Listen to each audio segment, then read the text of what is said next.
Hello, everybody. It's me, Demetra Kane. I'm sitting here with Donovan, the recovering Democrat Sadiq, also known as the Black Yul Brenner. Yes, it's shiny too. Oh, I can read your mind through all of that anyway. We're both dragging. I don't know about y'all, but this time change is just still kind of like, So anyway, the purpose of the Demetra K Show is to promote Black love, knowledge, and understanding of all things that go on in the Black community to make us an even better people with the emphasis on even, because we're great people, but we can always try to do better. Like I said, Big Giant, thank you, hello, and welcome to YouTube and Facebook. You are the other side of the conversation. Also to my wonderful moderators, thank you for everything that you do. I see my triple OG, Don, and I see JJ. How you doing today? Lauren, what's going on with you? Clifford, dear self, you're here early. Woohoo! And I'll get to all your comments in just a second. So today we're going to be talking about Dear Black America, and not the Black America that shows up in the comment section, but something tells me he will today. Dear Black America, Trump will not save us from the Democrats.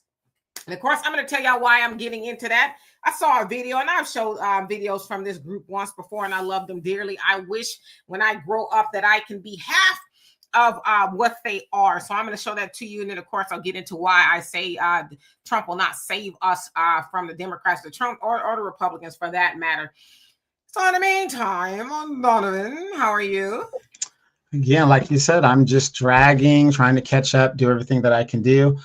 Real quick, you guys know that I'm volunteering over at a hardware store, Ace Hardware, and my goal is to raise $7,000 for the homeless vets and people within my community.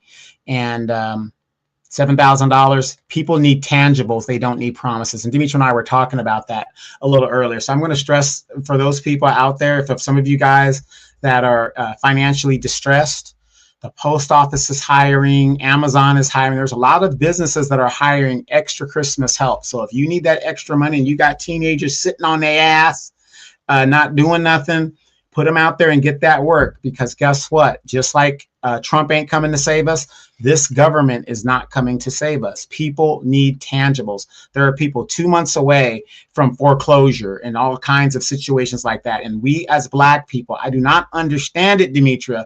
We keep sitting on our ass waiting for somebody to come and save us instead of doing what we need to do for ourselves. So anyway, welcome to the Demetra K Show. Glad to have you guys back. This is a great thing. I'm Donovan Sadiq, the Black Yul Brenner. Do us a favor. There's a scrolling banner at the bottom. If you guys want to continue to donate, some of you guys have donated. Thank you so much. It keeps these great conversations going. There's ways you can add to the show. You can Cash App, PayPal, Venmo, money order, cash, however you guys want to do it. Trust me, every single dime and penny that you guys contribute to this show keeps it on the internet longer, and it has the content creator continue to create great conversations. Also, don't forget about the African Diaspora News Channel app. You can get it on Google Play, Apple Store. Original content within there that you're not going to see on the YouTube algorithm. Emancipation Channel has other things, and also news and contributors from all around the diaspora. African Diaspora News Channel app. You can get it on Google Play, Apple Store. This is a very important conversation because I did a video on my Facebook. Great minds think alike, Demetra, almost exactly to what we're going to be talking about today. So let's get into it. And right off the bat, thank you, African Native, for that super sticker. Much appreciated. Thank you, thank you, thank you. And dear self, she believes that we're all going to be on the same page as well. Okay, so y'all know I don't really be on the internet like that. Really from like Thursday to Sunday. So I was sitting on the couch kind of scrolling to see what I was going to talk about. And our dear beautiful sister Danny C, y'all know Danny C from Chicago Flips Red, came up. And of course I ended up talking about her. I think it was Wednesday, because she sat before Congress essentially talking about the things that are going on in Chicago in regards to ICE and all that other stuff. So she came up again. And she's basically asking Trump, to come on here. And I'm going to let y'all see a video of her and all her reasons as to why she's. And of course, they've been asking, right? Chicago Flips Red.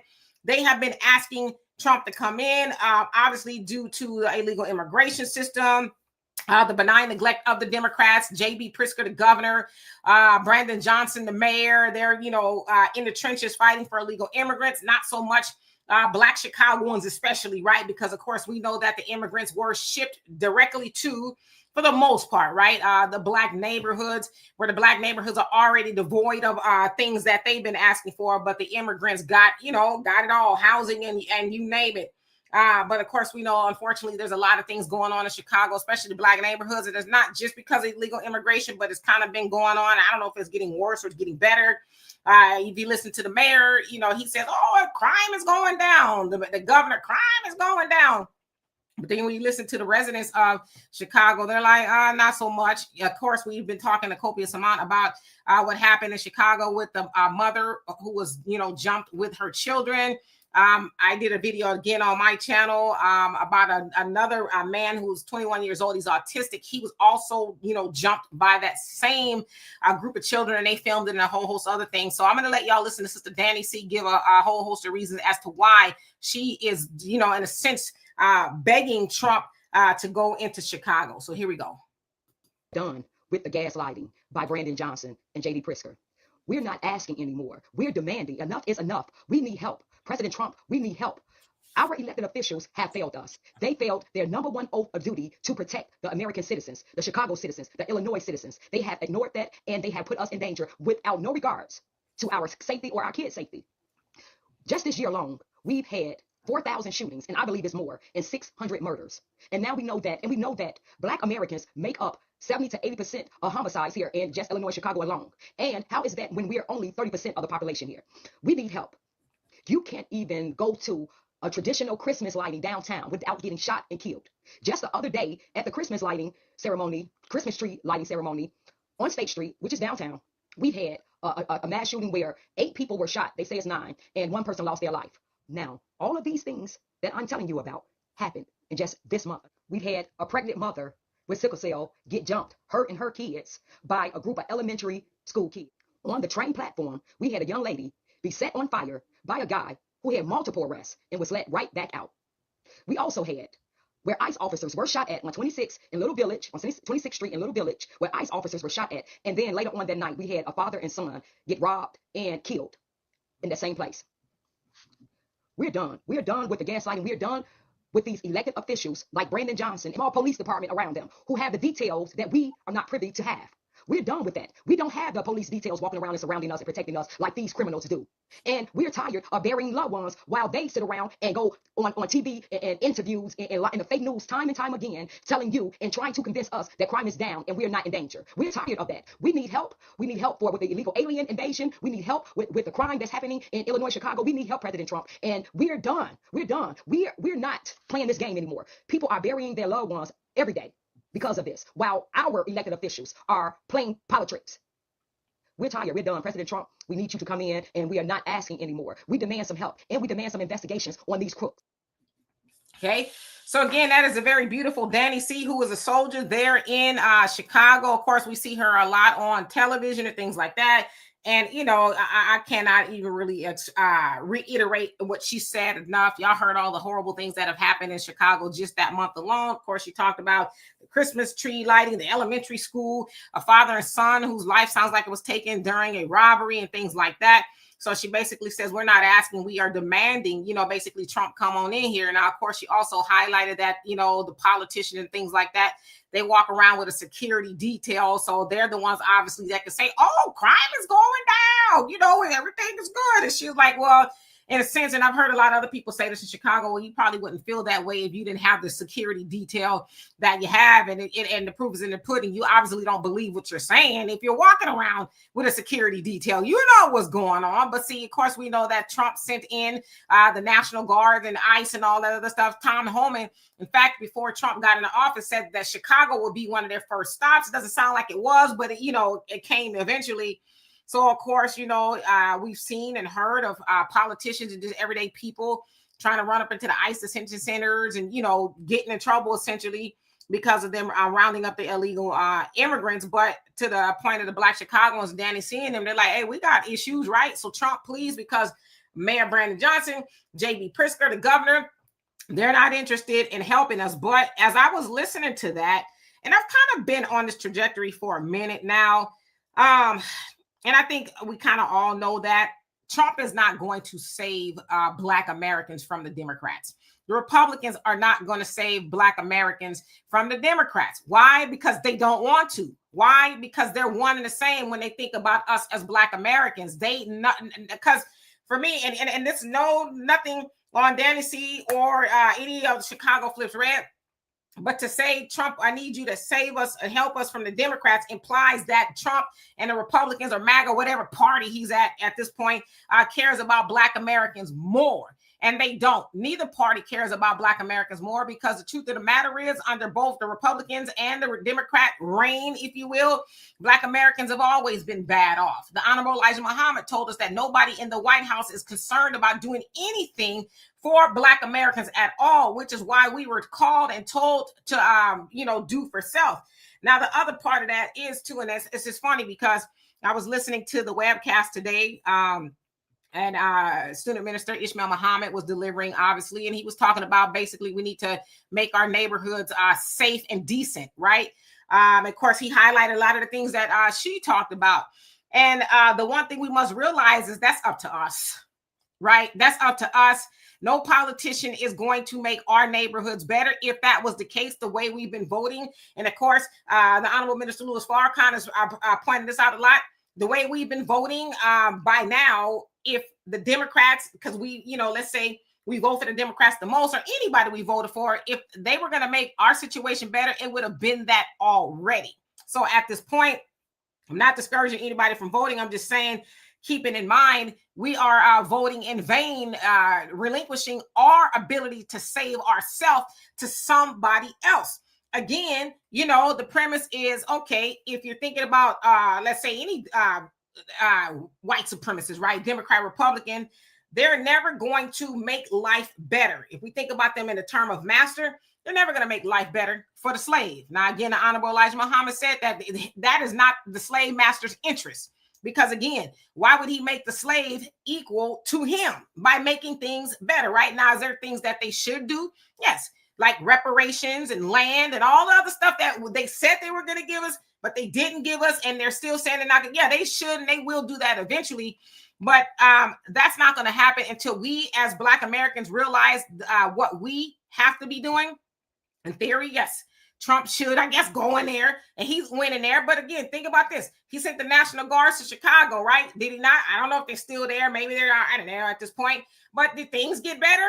As she said, within a month time span, all of these things took place. So Trump sending in the National Guard did not do anything for that. Now, if you just follow the breadcrumbs, what would be the next train of thought? It should be the first one.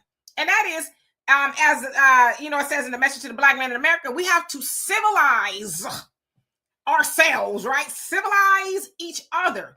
And that's by teaching us standards, decency, things, ways to go about life, raising our children, right? And so that they will be conducive people into society.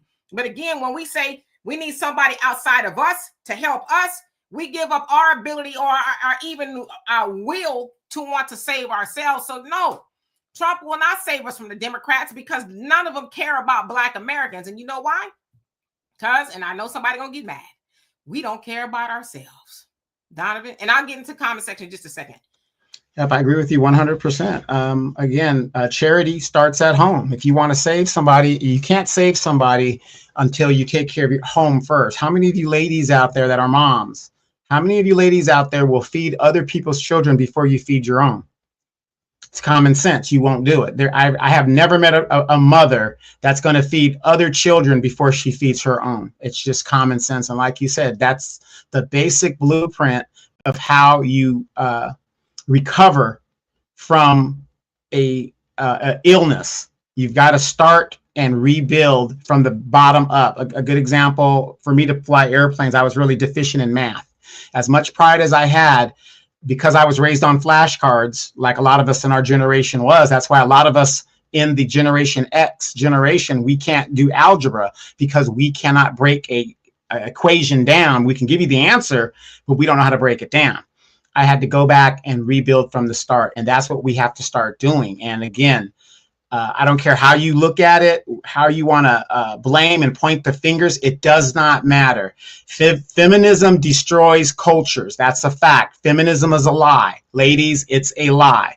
We have to get together, man and woman, and work this thing out and work together if we like it or not. Because if we do not, we shall perish. And that's just the bottom line of everything. We are seeing what is going on. Everybody can agree.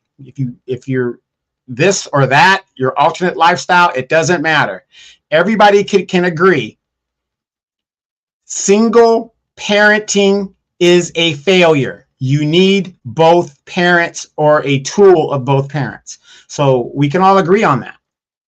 We have to get back to the basics, and it's just a sad thing. In regards to the Democrat or anybody saving us, look at the policies of the Democratic Party. California, again, I'm going to say it. California is the blueprint of how the Democratic policy is toward Black people. Now, since we are overwhelmingly Democratic, we're born Democrats, we're raised Democrats, we live and breathe Democrat. Why would we even think the Republicans are going to save us when we've been brainwashed to think the Republicans are the enemy? So why would you go to your enemy expecting them to save you? If anything, they're going to cut your head off, right? So there's nobody out here that's going to save ourselves. But Dimitri, I will say this to you. I did watch your video on the Emancipation Channel in regards to, well, what was it? Doing for ourselves. It was something. It was really mindful, kind of what we're talking about today and how we have to do for ourselves. And no, it was about awakening. It was about awakening, how more Black people are questioning their voting records and how they vote, and why are they voting Democrat, and they're becoming independent thinkers. That was the topic, independent thinking of Black people. And more Black people are now starting to be independent thinkers, which is what we should have been doing from the very beginning. Because what affects Donovan and what's in Donovan's interest is not in Dimitra's interest as a woman, right? We have different interests, right? The patriarchy. Oh, the patriarchy, the problem in the world. Well, guess what, ladies? As a man, I benefit from the patriarchy. So I understand your stance being feminist or whatever, and the matriarchy. You guys want to free yourselves and liberate yourselves. I get it. I'm just saying, don't expect me to help you. Why would I help you destroy something that I benefit from? Independent thinking. But at the same time, one individual, Donovan Sadiq, I can sit and fight all day, and I do at City Council for Black people. But guess what? I'm just one person. I would be more effective if I had a Dimitra K and you guys standing with me, because like they say, it is very easy to break one branch, very difficult to break a bundle. Absolutely. In Neighborhood Watch, you've been making a lot of comments. You can see it look like you low-key kind of crashing out a little bit. I ask that you please do not, do that. You don't need to crash out, and you don't know who I voted for. If I voted for Kermit the Frog, that problem was still there in Chicago. It has nothing to do with Donald Trump or any of that kind of stuff. That's a local issue with the mayor and, the governor allowing the illegal immigration and things to go on and participating in the benign neglect of Black Chicagoans there. And of course, we know that. And we're learning that as Black Americans, especially voters, that Black politicians mean us no earthly good. They just don't. They can't mean us any earthly good because they won't go into office saying, well, I'm only going to run if I can do for my people. And it's not my people only. It's my people too. They can't even do for their people too. They have to give us that symbolism, right? That carrot on the string. That's what we get. Keep hope alive, hope and change, right? That's what we get. But they can't do that. So to say that because somebody voted for this, that, and the other, that problem was already there. So I kind of really need you to educate yourself and don't be up in here crashing out, please and thank you, because I don't have the patience for it today. Majestic, how you doing? Says feminism is just another form of white supremacy. It is, right? And unfortunately, the Black woman has been used and roped into that almost, well, I don't want to say from the very beginning. From the very beginning, feminism was against the black man, because the black man could vote, but the white woman couldn't. Susan B. Anthony and Elizabeth Cady and all of them, they was like, wait a minute now, why can't he vote and we can't? Right. So that's kind of what sparked that. It was about voters' rights, and white women wanted what black men had. So that's how that started. And I also say, Brother Stephen, I want to say, whatever is going on with your wife, my prayers are to her and to you. That whatever it is, that is speedy recovery and all of that, and tell her we said hello. Facts Not Feelings, she says, we cannot get together with the women who don't respect us, only the ones who respect us. Well, you know, I see y'all want to get started early. And praise the Lord. See, but that goes back to my point. We've got to put the BS aside, regardless of how we feel about it, and we have to work together. I get it. If we have issues between men and women in the black community, I get it. Let's put it to the side for right now, because that's really not important. What's really important is our survival as a people. They are marginalizing us in all of these cities. California, you have no political voice as a black person. Black people have no say-so what happens in the state of California, the tax dollars or anything here. New York, black people have no say-so because the immigrants have taken over. What do you think is happening in Chicago right now that they're trying to fight for right now? To have and continue to have the say-so that they need, because they see what is happening in these enclaves. And if you're in Houston, and if you're in Jacksonville, Florida, and if you're in the ATL, look at the ATL. That's a prime example. White people are breaking off and just decimating Atlanta as a whole, creating other cities so that they can have the voice to speak for what they want to speak on and do what they got to do. They are marginalizing us in real time. And we're sitting here arguing about trivial matters right now between black men and black women. I'm going to be the first to say I have some issues with women, but guess what? I'm always going to need my black woman. I know that's right. And I don't know if y'all seen a revelation that's been going on Twitter, where somehow there was a glitch somehow behind the scenes where they disclosed where all of the accounts are originated from. So a lot of those accounts, and one specifically, I can't remember her name, but she's big time anti-black man, and she's allegedly black, right? And when I say that, strong quotations, she hates black men and this, that, and the other. Well, it was discovered when this glitch took place that account is actually coming from India somewhere, Southeast Asia. So I say all that to say a lot of this division, and we all kind of knew that, a lot of this division, especially between black men and women, was by design. There's these accounts that they're finding, even the Department of Homeland Security, they say it's in Israel, right? So they're finding all these accounts that are not even in the United States. But yeah, it's very interesting to see accounts like, oh, I hate black men and you should too type thing. It's somewhere in India, right? So we got to be very careful. And I don't want to dismiss what you're saying, Facts Not Feelings, but you know, we got to get past that. We don't have a choice to keep on kind of spinning the hamster wheel on black men hate black women and vice versa. We don't have time anymore. Texas Barabbas was going on when she says Obama was black people's one hope, but he did nothing for blacks. He did more for Latino and illegal aliens, DACA and LGBT, but nothing for blacks. And unapologetically, he said, yeah, I couldn't do anything for blacks. Just like Kamala says, I'm not going to do, the story. Kimberly, how you doing? Says, we are either going to sink or swim together. Come on now. Black Rose says, FBA, male and female have gone through the struggle together and must continue together. Yeah, we got to knock off the division, right? Patrice, how you doing? You says, greetings and salutations from OG Patrice. Yes, indeed. You can't handle the truth too. How you doing? Says, we are not citizens. Their policies have nothing to do with us. Well, I hear what you're saying. They don't. Essentially, their policies are against us type of thing. They're not to benefit us. Does it make sense? But yeah, I hear what you're saying. Angela, how you doing? I hope you're doing well. Says, hi, I miss you guys. We miss you too. Says, I've been hospitalized. What? And deaths in the family. Thanks for the truth. Okay, well, I hope that's a prayer over everybody. Lord, we ask for a healing right now, whatever it is. We ask that everybody be healed in your name, because there's a lot going on, right? So yes, just wish everybody a speedy recovery. Sunlight, how you doing? Hope you're doing well. Cynthia says, personally, I agree with you, Donovan. And let's see. Woody, how you doing? He says, Demetra and Donovan love Trump. Well, we just, again, following behind your mama and your daddy. Your grandma got hair? Because if she don't, then your bald-headed granny too. Anyway, welcome. Yeah, you know what? Hey, you got me.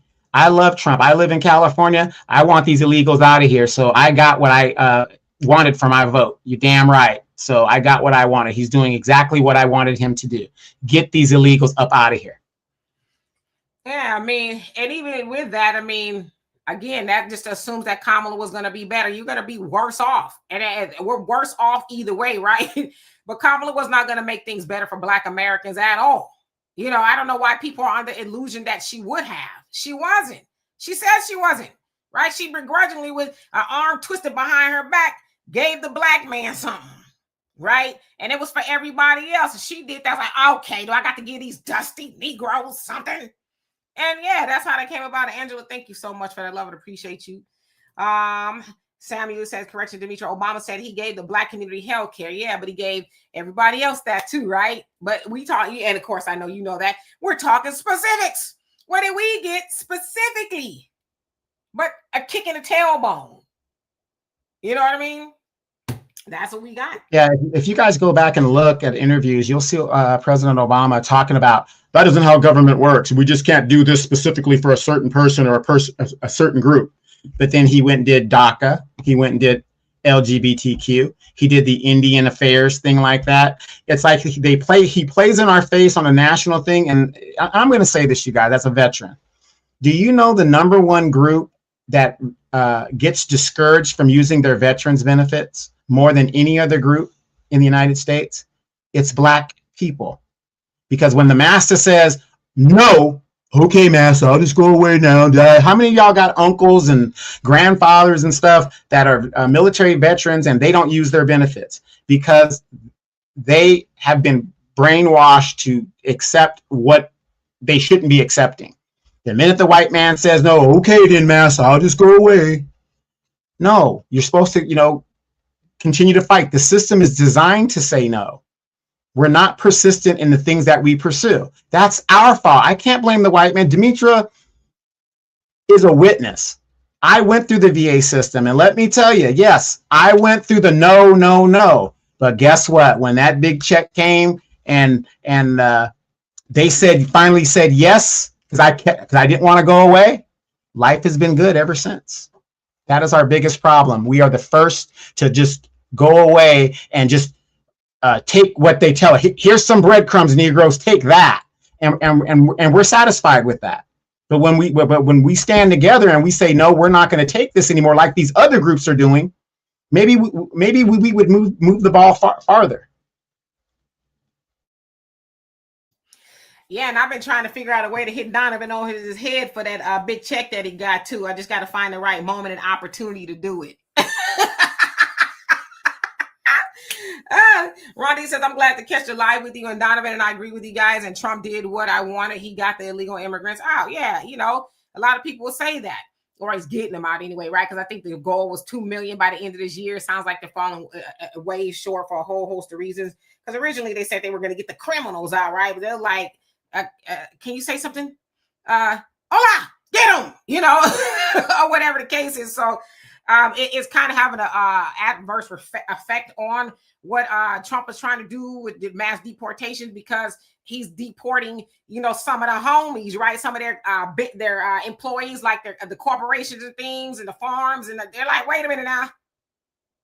Now doggone well, you a little too heavy-handed. We're deporting people, right? Because they're like, okay, we get it. Deport the criminals, but y'all deporting everybody. So then we don't have people. I don't know if y'all been following what's going on in North Carolina, but there's a lot of people didn't show up to schools and a whole host of things because now ICE is there. But they're like, now people aren't showing up to work. That's costing us money. And then eventually we're going to have to pass that on to the consumer, so I don't know. But yeah, Facts and Feelings says, when the master says now and call the cops on you to escort you out of the VA, it's another story. Oh, you mean when it says no? Wow. Mike, how you doing? Hope you're doing well today. One of my lovely moderators, Black Rose, says Trump bringing a hammer down on all but the Democrats only hurt FBAs. And then Kubri says, "Oh my!" And Obama gave police more protection. The blue alert. Mr. Duck Mallard, what's going on? He says, "No, the number one group that Donald Trump hates veterans, a black man and a veteran supporting Donald Trump. That's really hard to believe." Let me say this: a lot of people are misinformed. You can hate Donald Trump all you want, but again, a lot of people, you want to hide something from black people, put it in a book or put it in writing. If you're not a veteran, and you probably don't know this because you don't care, because you just have this, I hate this man Trump, you're not listening to the facts. Do you guys realize it was Donald Trump that gave the authorization to veterans to outsource their health care rather than sitting there and dying, waiting on the government to provide the health care? That was Donald Trump that did that. Are you guys aware Donald Trump gave veterans and the VA the biggest raise ever in the history of the VA? You can hate Don. Like I said, I'm not a Trump supporter, but you got to call a spade, and it is what it is. You got to give them their flowers when you got to give them their flowers. I hate the Boston Celtics. I don't like LeBron James, but you got to give it to him. He's one of the top players of all time. And that's the problem. Everybody wants to just pile on a person because everybody else is doing it because you're not independently thinking. I don't care what Donald Trump is doing as a veteran. He has done more for veterans than any president before him. Absolutely. And shout out to all the vets in the comment section and both of the vets here on the panel. And Kimmy says, "I use all my benefits. Vets, go get your stuff. 100% PT rating." It says ID for commissary and base, GI Bill, Chapter 35 for dependents, free access to state parks. I know that's right. I'm waiting for my benefits to come through. Hello? Woody. Okay, you know what? Woody got to go. Woody, you have to go. Because you just have to go. Yeah, and Spock 7525 needs to go too, because let me see where's Spock at. Yeah, he says, "Why do you and Gay Donovan always pander for Trump? Okay, how would you know I'm gay? How would you know I'm gay? Wait. How would you know I'm gay unless you've been with me, Sprue?" You know, they do say you do. People be out there protesting too much. How you know? How you know? What closet you been in? You know what I'm saying? And my thing is this. See, that's why I say I just stay up in my little enclave and I don't really go outside much because I don't want to run into people like that. You know, so what? Why are you worried about what another man is doing in his bedroom unless you want to be in there with him? It's okay.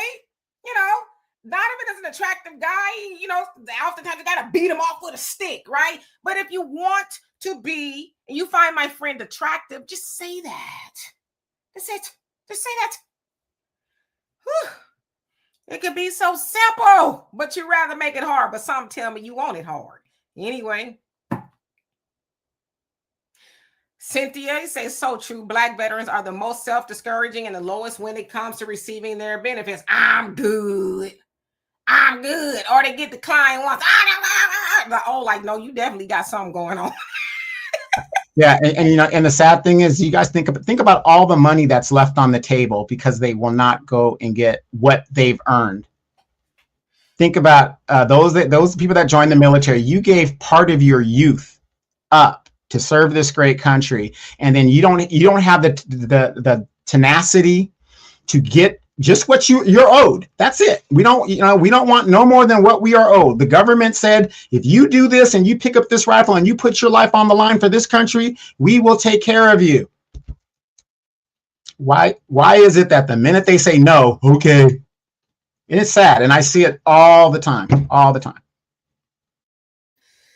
Yeah, and that's why, you know, kind of in lockstep with what we're talking about, we just got to learn how to change the mindsets of our people, right? Like, that's do you. Like, think about it. If I was a Black veteran, I'm not really, I've been on a base or 2 or 5, okay? But just think about it. You're a Black veteran.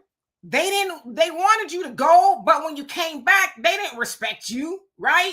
Think about our ancestors who went and fought in these wars and came back and was, you know, strung up in the uniforms and things like that. For me, just on the strength of that, I'm like, I'm gonna get mine on my back and my neck and my back, right? I'm getting mine, you know. But all that, they declined me once. Like, you ain't special. That's how it goes, right? The government's not going to say, well, what percentage do you think we should rate you at? How about 120? They're going to say, no, you seem fine to us. You up in there twitching and acting crazy and all that. They're like, no, you're fine. Just take some aspirin and you'll be okay. You know, and here's another thing. Do you guys ever wonder how the white boy that grew up in the same neighborhood that you grew up in, or the Asians and the Hispanics, how you look at them and they say, wow, this guy just put down for a house. Do you know how they're doing it? They're going and serving in the reserves or the National Guard 1 week in a month, 2 weeks a year to get that government housing stipend. And they're starting their first home. They stay in there a year, then they go get the home they want, and they become landlords and rent the first house out. That's what they're doing here in California. But then we see the Negroes out here talking about 4 to 5, 7 people in a 1-bedroom or studio apartment. And I'm not telling people to join the military. That ain't what I'm saying. I'm saying if you really want a house, how are you going to do it? And let's just say California, because that's all I can speak on. In California, when the median house is $800,000, so that means you got to come up with a down payment of at least $40,000 to $60,000 just for the down payment to get the ball rolling. How many of us have that in our bank accounts? If we all had that in our bank accounts, it wouldn't be a problem or a need for us to even talk about going in the military. But that's what these other groups are doing. A lot of these immigrants, and I got a buddy in San Diego right now, a Marine who didn't do his paperwork right. The only reason he joined the military, it was a fast track to citizenship. They are using the benefits that are there for Americans to their benefit, but we can't do it. It's like you said, it's a mindset. Check it. How you doing? Says these are the same folks who are talking about tangibles and not voting. And I was about to choke. Maybe I was going to say something I ain't supposed to say it. And was now 800,000 black women are out of work. And we have a Supreme Court that says race doesn't matter anymore. You need the Supreme Court checking. And I see you talking about do all your research. You don't need to do no research to know that you don't need the Supreme Court to tell you that race doesn't matter, especially when it comes to you. That it's not that the job of the Supreme Court is to interpret the law, right? The Constitution only applies to black people, the 13th, 14th, and 15th, right? Slavery's over, sort of, kind of, right? You're a citizen, or the right to vote and all that other stuff. But you don't need the Supreme Court to tell you that. And you say 800,000 black women are out of a job. Well, how many black men are out of a job? See, that's what I'm talking about. Y'all be out there so smart, but you don't realize that you're being divided. Why is it just important that the black woman is out of a job? Before those 800,000 black women lost those jobs, there was more black men that didn't have no job. Now, I would argue that he should create a job for himself. But if we're talking about what the white man is giving out, the black man is still the most unemployed. So, yeah, it's a terrible thing that those black women lost their jobs. But as Farrakhan said, if you lost it, it was never yours in the first place. See, you one of those people, and I don't want to be too disrespectful. You want to keep on begging white supremacy in the Supreme Court and, these politicians to give us this massa, please. Massa's like, man, if you don't beat it, right? See, the conversation we need to be having is doing for self. Stop begging the oppressor to do for the oppressor is not going to do that. If his job is to keep you under his thumb, why would he lift it up? So 800,000 black women, and every time I hear somebody say that, I'm like, where are these talking points coming from? That it's black women, it's black women, it's black women. Well, does the black man, what does he, chop liver? The black man don't matter, right? But it's a black woman, I get it. I've lost a job before and it didn't feel good. So I'm not diminishing any of that. But the black woman, instead of saying, okay, yeah, I lost a job, but my black man lost one too, whether they together or not, and we should get together, right? She gonna go, yeah, the black woman lost it out. That's like the same talking point. The black woman is the backbone of the Democrat Party, but the black man votes right behind her, especially with Kamala. Yeah, it was 92% black women and 78% black men. So besides the black woman, the black man voted the most for Kamala. But yet y'all don't say nothing about him. Y'all want to keep talking about these 800,000 black women lost their jobs. Black women are some of the most resourceful people on the planet, right? We used to do a whole listen. And I'm always keep this up here, right? That's Madam C.J. Walker. She's a black woman, a black American woman whose people were right out of slavery. She's a washerwoman. She didn't say, oh, government, all these people ain't got no job. You need to give us a job. Because she had one. She just didn't like it. So she said, I'm going to create a job for me. And then I'm going to create a job for my people, black men and women. See, she wasn't running around talking, the black women, I'm going to get a black woman a job on a black woman. She said, all my people going to eat. If I can build something, all my people going to eat. So you need to lose that mindset because I'm not there no more. Respectfully. Whew. Rhonda, thank you so much. Love and appreciate you for that. Says they don't want to put in the hard work. You're talking about the veterans. Yeah, the system. Like people think the system is, oh yes, come on in. There's all this money is waiting just for you. No, that's not how it works.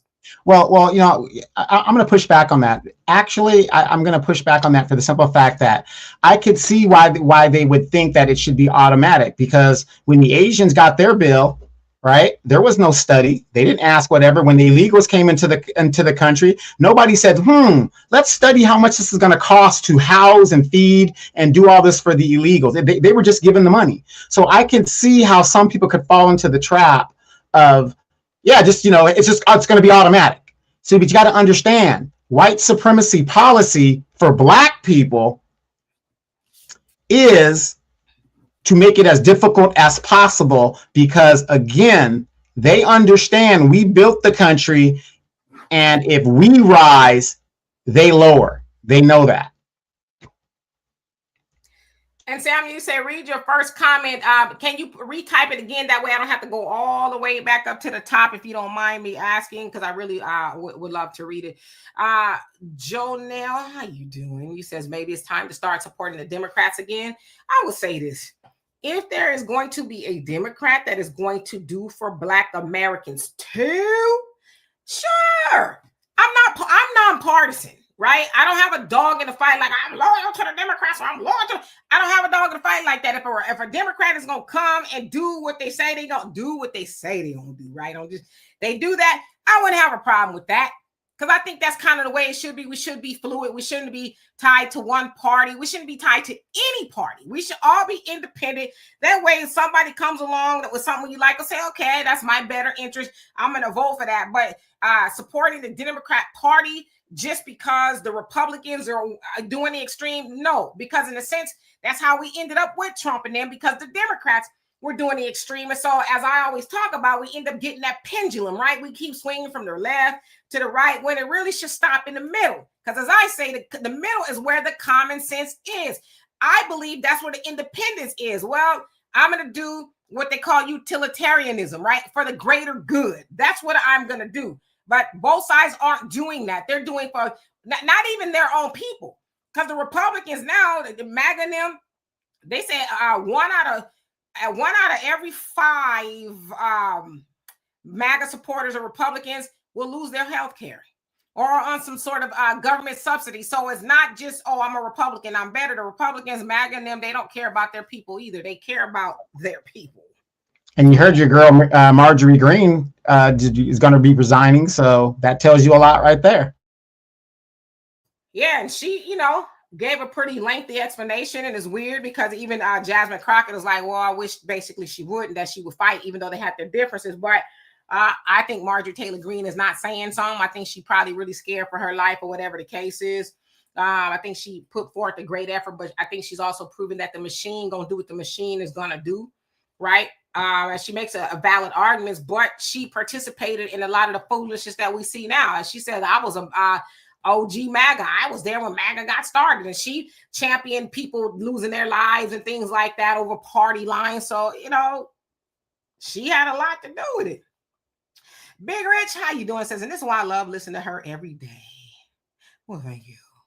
Yeah, and you know what? Real quick to interject, I was reading Cassius Williams. He says, I fight for my benefits. The VA needs to pay what they owe. Exactly. And I just want to say this. I want you guys to imagine with me. Black World War II vets, because the VA didn't happen until after World War II. Black World War II vets, Korean vets, Vietnam vets, Desert Storm vets, all of these veterans that got discouraged from getting their housing and their benefits that they've earned. Do you guys know how much money that is over those generational lines? Talking about 60 or 70 years of money that was not utilized? How much wealth that was denied to the Black community? How many of you guys right now were raised in apartments, or with your aunt, you have to double up and stuff like that? Dimitri, it would have to be over $4 to $5 trillion that was stolen out of the Black community just from the veterans alone. Just from the veterans alone. And how many of you guys have loved ones that were veterans that lost their lives to a medical condition that could have been fixed if they had the VA health care, if they did this or did that? It could have prolonged their life. We are our own worst enemy. Like I said, we know what the white man's going to do, but when are we going to take responsibility for what we have to play in it? What was that your mom used to say all the time? Nothing beats a fail but a try. A fail but a try. And you got to keep fighting. You got to keep fighting. You mean to tell me these veterans can go over there and fight and attack whoever the white man tells them to attack like an attack dog, but then we come home to our very peace and we won't fight for ourselves? That's a shame. Exactly. We built civilizations and things for everybody else, but we won't do it for ourselves. And I check it. I've been reading your comments. I mean, you said in 10 years, people are going to regret, I guess, maybe asking Trump to do this, that, and the other. I mean, opposed to what? You act like things were better before Trump got in office for Black Americans. It wasn't. There was never a time in America that it was better for Black people. Never. Never. Right? But that's the illusion of, if we just vote for the seat, Kamala was going to make us comfortable. Kamala was going to be, as I say, that NyQuil for Negroes. Here, there. Take a nice little heaping, a spoonful of it, and everything is just go back to sleep. That's all you're going to do, is just going to be comfortable with, not having to do for self. But see, we've been told to do that for a very long time. Do for self. Stop expecting all these people to come do for us, because we have the ability to do it ourselves. But we were going to get to this point anyway, regardless of who was in office. We were going to have to wake up and say, stop begging these folks to do for us what we should be doing for ourselves. Now, I'm not talking about reparation. That is due us, right? But in the meantime, there's things we're supposed to be doing. Sammy says, my Black Chicago family, we've to unify and get code, practice group economics, and do for self. No one is going to save us. The wake-up call, I should have just read your comment, right? It's overdue. It's no savior. No white man is coming to save us. It's not. He doesn't want to. I mean, he's at a point to where he can't save himself now, right? Don't get it confused, with, they got all the money and the power. He can't save himself from what's coming. He can't. So us asking him, that's why they doing all the stuff they doing with this legislation. When I say they, I mean both sides of the aisle. That's why they're doing the stuff that they're doing, because they're trying to save themselves, but you can't save yourself from what you got coming to you, right? So while we're asking them, save us, they can't save themselves. We got to save ourselves, right? Yes, Constance Rose, I like that. Beg God, not man. Sinead, how you doing? Says, thank you, Dimitri and Donovan, for all you do. All your content is very knowledgeable about what is going on in the world today. So take a bow, you deserve it. Well, thank you. Arniba, he says, if the Democrats didn't cheat by robbing the Sanders, he says Trump would have never become president. So you're talking about Bernie Sanders. Yeah, but Bernie, he transitioned to a Democrat. He's an independent. So, if he would have probably stayed independent, I don't know, he might have had a better shot. I don't even hear Bernie Sanders talk about being an independent anymore, And thank you, Mike, for reminding people that there's ways to donate to the channel. Neighborhood Watchers. Marjorie Taylor Greene is a grifter terrified by a crazy magazine. I think that is the truth, too. I think that's exactly what happened. I think something spooked her, right? She's probably like, yeah, let me go and shut my mouth, But see, that's on both sides, though. Dimitri, and we were there at the grassroots level. We saw how government really works. There's a lot of white envelopes being passed around. And let's say you're a lifelong Democrat, and let's say you say, I'm going to do something for my community, and you want to run. It takes money to run. So guess what you're going to do? You're going to go to the Democratic Party and say, hey, I've been a Democrat all my life. I voted all my life. And what's the first thing that they do when you go there? They give you a clipboard, and they want to see where your leanings are. And if you aren't with what they want you to do, you ain't getting no money, and they're escorting you out of the building. As simple as that. They will pick and choose who will do their bidding. And that's all they will support. And that's on both sides of the aisle. This is how government works. But see, too many of us watch movies and we think, oh, the good guy is always going to smite their enemies. And, you know, all the president's men and all these movies that show political rightness. And at the end of the movie, the good guys win. That isn't reality. Reality is what we're seeing right now in our faces. The bad guys are winning and they're stuffing money in their pockets. Think about that congressman down in Florida. How do you take $5 million of FEMA money and channel it into your campaign? How do you do that? In real time. And she's talking about she's innocent. And she is, by the pretense of the law. You got to give her the benefit of the doubt and the pretense of the law. She's innocent until proven guilty. But remember that Louisiana congressman like 20 years ago, they found like $90,000 in his freezer? My thing is this, I don't know if the lady innocent or not, but it's like y'all keep seeing people who look like y'all especially get roped up, right? You know, if she did it, it's like, why? They gonna find out you can't move that kind of money, especially if you black and you got the pen to the checkbook. They watching you. You can't move that type of money. Talking about oops, because then she say something like, "Oh, it was kind of accidentally something happened to it." It's like she gave money to her family that donated back to her, you know, which is money laundering in a sense, and called commingling.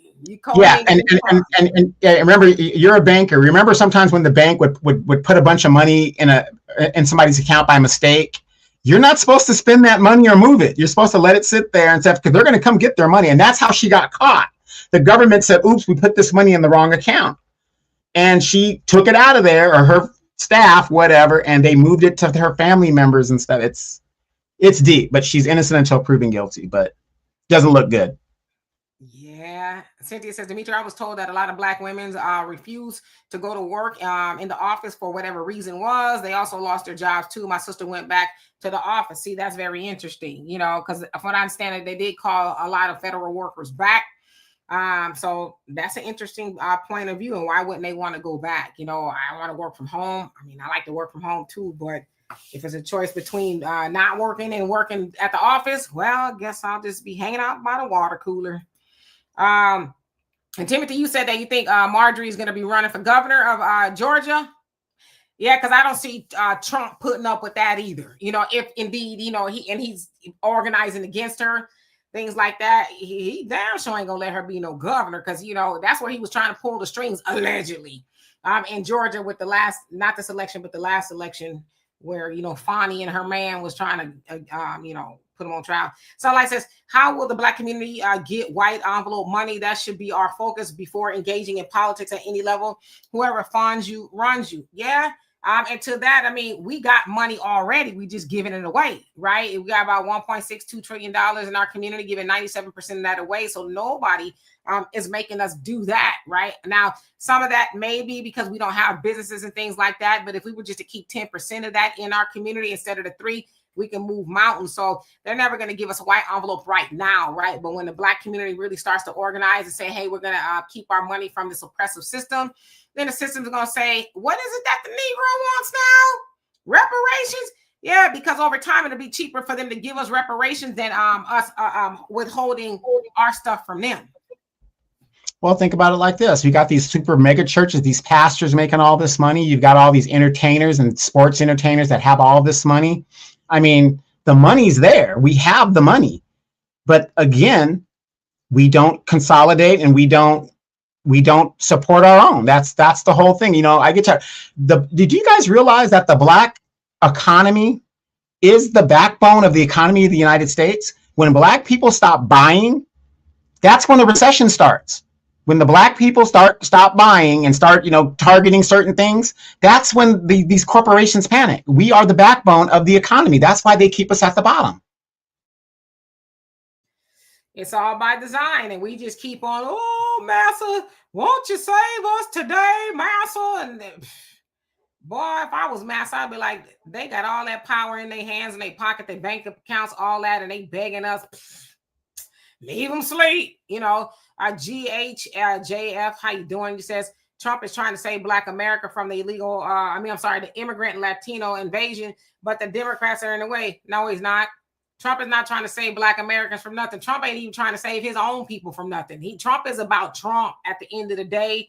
Trump is he's a capitalist in every sense of the word, right? He's the machine. He is, you know, really trying to become the king, I think, of the oligarchy or whatever, but he's not trying to do that.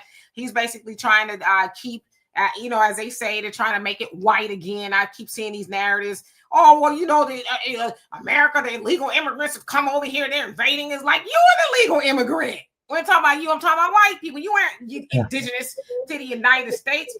So he is not trying to save us at all. He is trying to go into with the theory of the white nationalists. Let's keep it white. Let's whiten it back up. But it's like, listen, y'all are minority all over this planet. Yeah, he's a second generation. He's a second generation American. His grandfather immigrated here, so he's fairly new himself. Yeah, you know, so, but he's not, you know, he's not, he doesn't care about Black Americans as much as he cares about white people. And that's why I always say white supremacy hates white people too, right? Supremacy means that you are supreme. And there's a lot of white people that Trump and them don't think that are supreme. If that was the case, there wouldn't be a Republican or a MAGA, anybody without food stamps or Medicare or whatever it is, if they thought all white people were the same. They don't. Right. Reynard, he says, Demetria, many Black folks just want to be comfortable, and those seeking comfort instead of survival will lose both. Yep. You can't handle the truth too, says Democrats letting all the immigrants in to replace us. But here's the thing, you know, I hear that argument all the time. Let me ask you this. I've been to New York, I've visited, and they've got all the different boroughs, right? Can you be a Black person from Boogie Down Brooklyn and go into the Jewish borough and like move in there? You can technically, but will they let you? Not really. You know, could you go into the Dominican area? Not really. The only group of people that allow other people to come into their community is the Black community. Did you guys realize that? That's why the immigrants are thrown into our communities. Have you heard of the Dominican community complaining about the illegal immigrants? Because, well, I've heard them complaining about it because they don't even want them. But my point is this. If we controlled our communities like we're supposed to and work together like we're supposed to, we shouldn't be letting other groups come into our community willy-nilly like that. We shouldn't be allowing that. The Black community is the only community where you can take a bunch of Asians and throw them in there, give them businesses and whatever. Black people will patronize them and do all this other stuff. Then they will move out of the Black neighborhood and form their own community to where Black people can't even thrive there. You can't even open a business in an Asian community because they won't patronize you. We're the only group that does that. Every other group pushes others outside, even the Africans. And Demetria, you're there in Houston. There's a thriving African community right there in Houston. And they live among themselves. Little Haiti, little Nigeria, wherever you want to call it. Where's Blackville? Where's FBAville? Doesn't exist. Because we let other people come into our communities, they take the communities over, then they push us out, and then we're out here flailing and talking about, oh, I'm going down back to the South, back to the motherland. Okay, great. But that's what happens. Absolutely. You know, so a lot of the stuff that we do is self-inflicted. And then we want to cry and talk about somebody, please help us. You know, it's like, stop doing it to yourself first. You know, it's like me poking myself in the eye. I need somebody to stop me from poking myself in the eye. Ow, ow, ow, ow. Cynthia says the Black buck is the backbone of our communities, but I still can't understand how and why immigrants are getting elected into political seats because we just didn't know. We were told, and in theory, right? In theory, you know, you have this Pan-African thing, and ideally it should work, but it doesn't right now because Black Americans, we got work to do on our own. So with that, in my opinion, I just think we were kind of all thinking, oh, well, Black like me, you might think like me. But now we're realizing, and that ain't necessarily the case, right? We're starting to really see how that's been working out, that they've helped everybody but us. Arson, how you doing? Hope you're doing well this fine evening. It's okay about your last comment. The neighborhood, you says, I've heard it all. Daddy Trump gonna save us, please save us. I don't know. I just, like I said, I don't neighborhood watch. I don't know what you are. I'm assuming you're a black man. I don't know. Maybe. For me, maybe it's the woman in me. I don't know. I don't have a lot of respect for a man if that's what you are. I don't have any respect for a man who's scared of other men. It creeps me out. A man who will open his mouth or his thumbs and admit that he's afraid of another man. I just like the Mojave Desert. And I don't go too more into detail into that, but yeah, it's just not an attractive trait for a man to be biting his nails off and knees knocking together. Ooh, why are you afraid of Trump? Why weren't you afraid of Biden? Hell, Biden did more damage to the black community than Trump has done. Were you biting off your nails to the nubs? Then was it, weak in the knees then? Was you hiding behind your mama skirt then? If the answer is no, then why are you doing it now? And if you're so scared, what you gonna do about it? You gonna go run up under the bed? Like two little eyes blinking in the dark? Like, what are you gonna do about it? If Trump is gonna do something to you, what are you gonna do about it? Oh, nothing? So then what you're doing here is just a waste of time. I don't care. Honestly, I don't care, that you're afraid that I'm more sad that you're afraid as a man. I think that's what you are, that you're afraid of another man. I don't know how any woman, let me shut up because I would go too far. Dear Substance Bleed Down, Bronx Donovan, and we can't. He said New York City is heavily segregated. They said that New York is like one of the original melting pots, right? So, I mean, it's probably the melting pot of America as people, travel to Ellis Island to immigrate here and things like that. So, yeah, New York is very unique, I would say.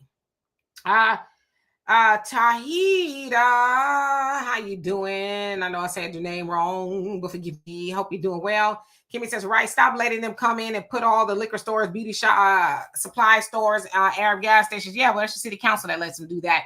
City council, city planning meeting, they allow them to do that. They say, oh, we want to set up a liquor store. Well, we know a spot. Why? Because we don't show up.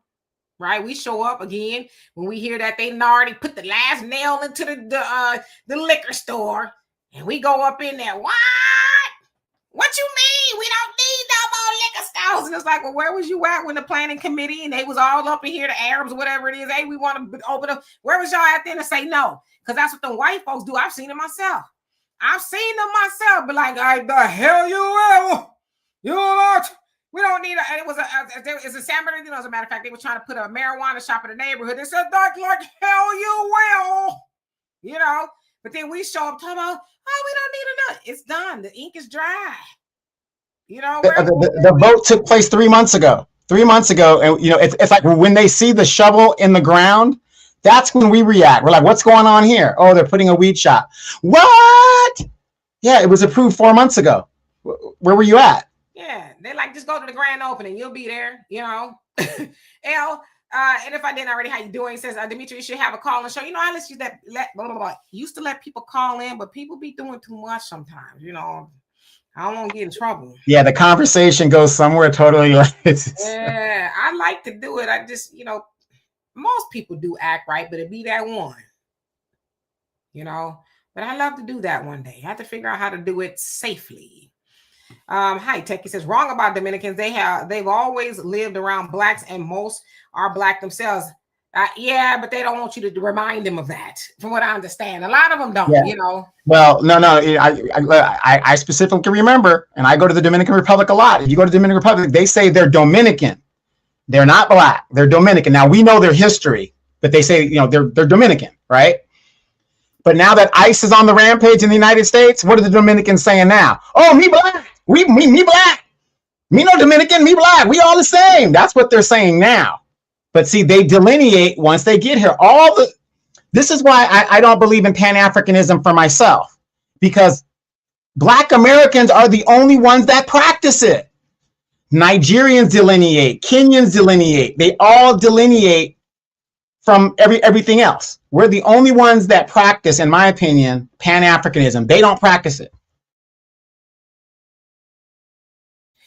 Yeah, like I said, in theory, Pan-Africanism would be the way to go. It's a utopia at this point, but to your point, yeah, We're kind of one of the only ones that believe in it. Everybody else have already delineated. Now, we've been told to delineate before. This is not new, but we're now starting to get the concept because, again, like somebody said, when we vote immigrants, Black immigrants per se, in the office, we just didn't really know that they really weren't for us. We just were assumed, oh, you Black like me, right? You know, and all that. But it's like, yeah, we may look the same, but do we think the same? And obviously we don't, because we don't come from the same set of circumstances. So if you come from the DR, whatever the case is, if you're Dominican, you're used to having superiority, especially over the Haitians, right? It's just the way it is. So of course, when they come over here and they see us, they're like, oh, well, they like the Haitians. I'm not Black, you know. So yeah, when everybody else gets it in there, see, more people want to practice Pan-Africanism now outside of Black Americans, because especially if you over here, it's like, wait a minute, where the Blacks? Oh, now y'all want to sit with us, because before we couldn't sit at the same table with y'all. You know, you're not Black, this, that, and the other. And again, and I don't have a problem with anybody, but we've heard these testimonies come from people. Well, we told when we go to America to stay away from Black Americans, right? Especially some from the continent. They were told go get together with some white people or whatever, but stay away from the Black Americans. And like, then they get over here and they see the white folks ain't trying to hang out with you either. They, you know, probably really more so ain't messing with you like that. I'm not saying this, but they think that, right? You can look on the news and they'll tell you that y'all still living in jungles. I mean, Elon Musk daddy said that. Or if it wasn't for us, they'd still be living in the jungles. Like, you saltine, who did you go get from the jungle?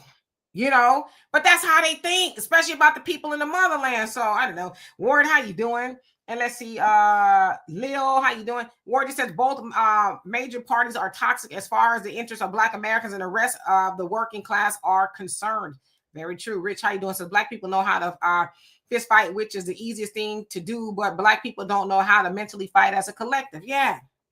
But that's why we're going to start having more of these conversations. Like I said, I'm going to start shifting my commentary a little bit more to us and changing our mindset, right? In a sense, like they say in the nation, becoming more civilized. That's all of us, right? It's not I'm more civilized than you. It's all of us to become civilized. And that's the way we're going to do that, is just start having the conversations, because as student minister Ishmael Muhammad said, it's cool in theory, I guess, to talk about everybody else and what they doing and what they doing. But when we start talking about everybody else, then we don't focus on us. So we have to focus on us. Everybody else got their own issues going on, but we got our own issues going on too. That needs our attention. So yeah. James, you said pull you up. You want me to pull you up? Kimmy says when you get a dog, where the cat. Donovan Ben had a dog. Donovan keep him a dog. Grace Kelly says Black people did not welcome them back in the day. There used to be repercussions. And M says these elders and alders rather in Chicago are as dumb as a box of rocks because they have pulled out the red carpet for their replacement. Yeah, well, see, the rub is they thought that Black Americans were done. They thought that somehow the immigrants are going to come over here, and because they were having these conversations about how to get them to be able to vote. Well, that didn't happen. A lot of people obviously voted Trump in. It's like, no, you ain't going to be replacing me. Again, Trump's motives are self-serving, but we, in a sense, get the remnants of that. Yeah. How many of you guys remember when Biden was elected, but he hadn't sworn into office yet? Remember when he was talking to the Black Boule and he said that you need to get behind the Mexicans and the Hispanics or something like that? To me, it's like they already had the plan in hand of what they were going to do. Because why, you think about it now, looking at it as a Monday armchair quarterback, why would he say that? And he hadn't even taken office yet, but he's telling Black people to get behind the Hispanics and the Mexicans. It's very strange. Absolutely. Somebody said hello to Jessica. I was looking for Jessica, but again, on my end, the names are kind of skewed all around and things like that.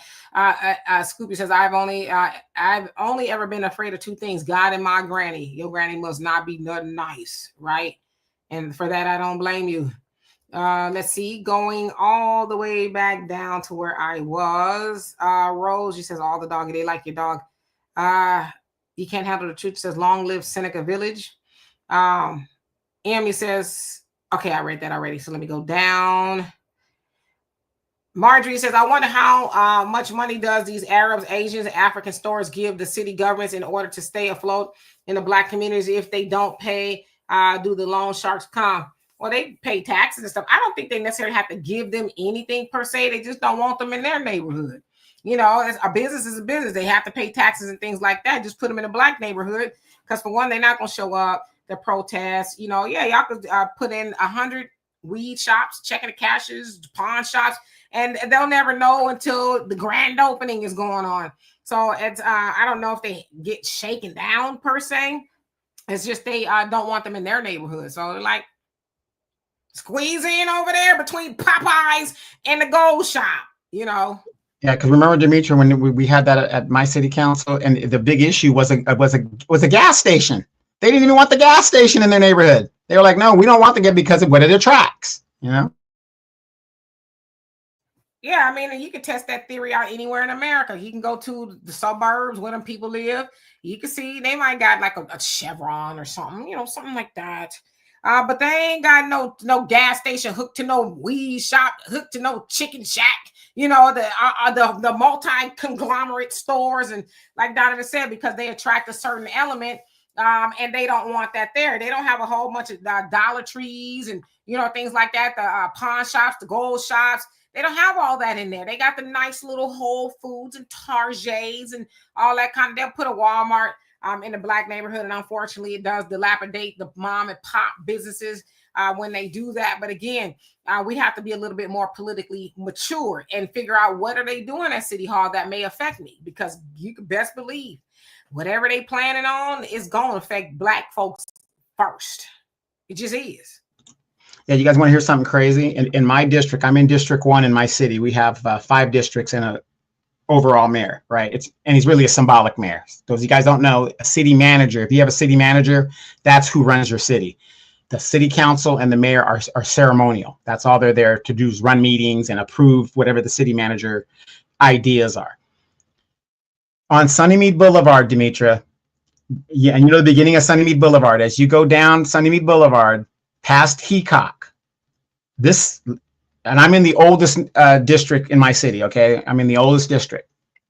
My city started from where I live, basically by the base. They have a weed shop next to a liquor store. Who the hell would approve something like that?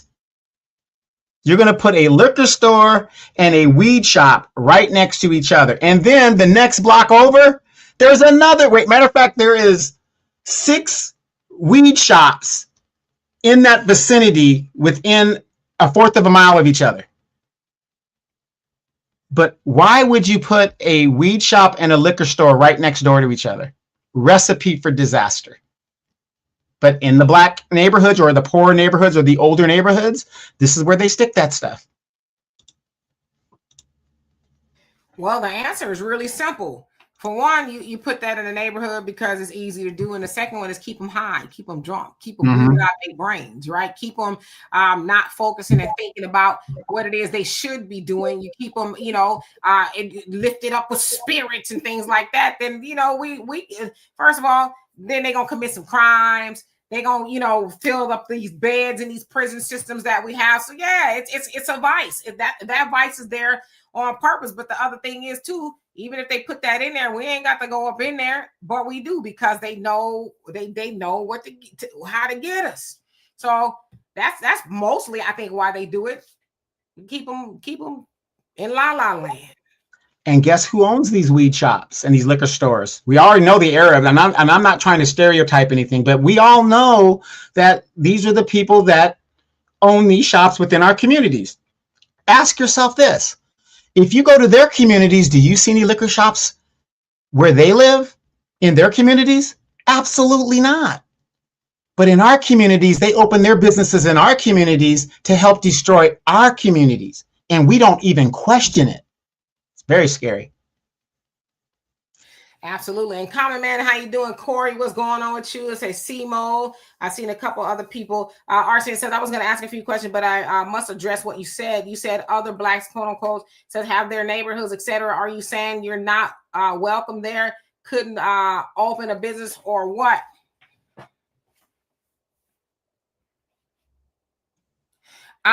Well, I didn't say that, but no, let me answer. No, what I'm saying is, no, you have a right to open a business anywhere you want to. They can't stop that. But let's be real about this. If you open a chicken shop, a fried chicken shop in an Asian community, do you actually think you will make enough revenue and they're going to patronize your store in their neighborhood? It's not going to happen. They're not going to patronize your store. But they can open up a Chinese food thing in our neighborhood and we're going to patronize it. I mean, that's how it works. I mean, they will marginalize whatever business you have in their community. They're not going to support it, but we will support their businesses.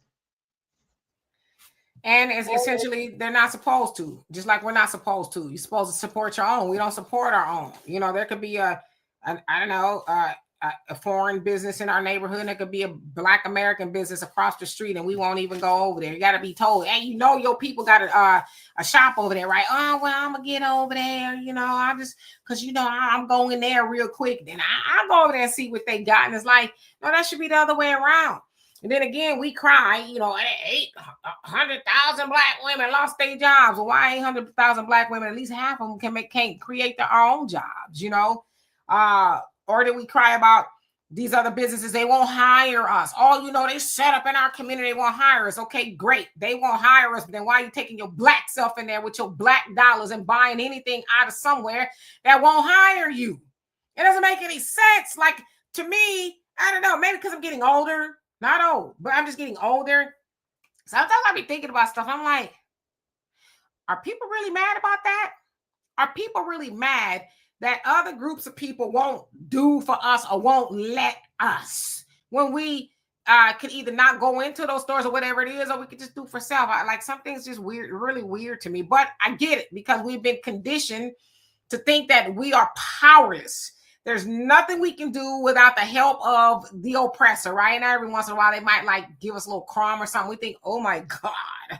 Like, for example, all those Black women that lost their jobs at the in Washington, that was, oh gosh, the oppressor gave us a job.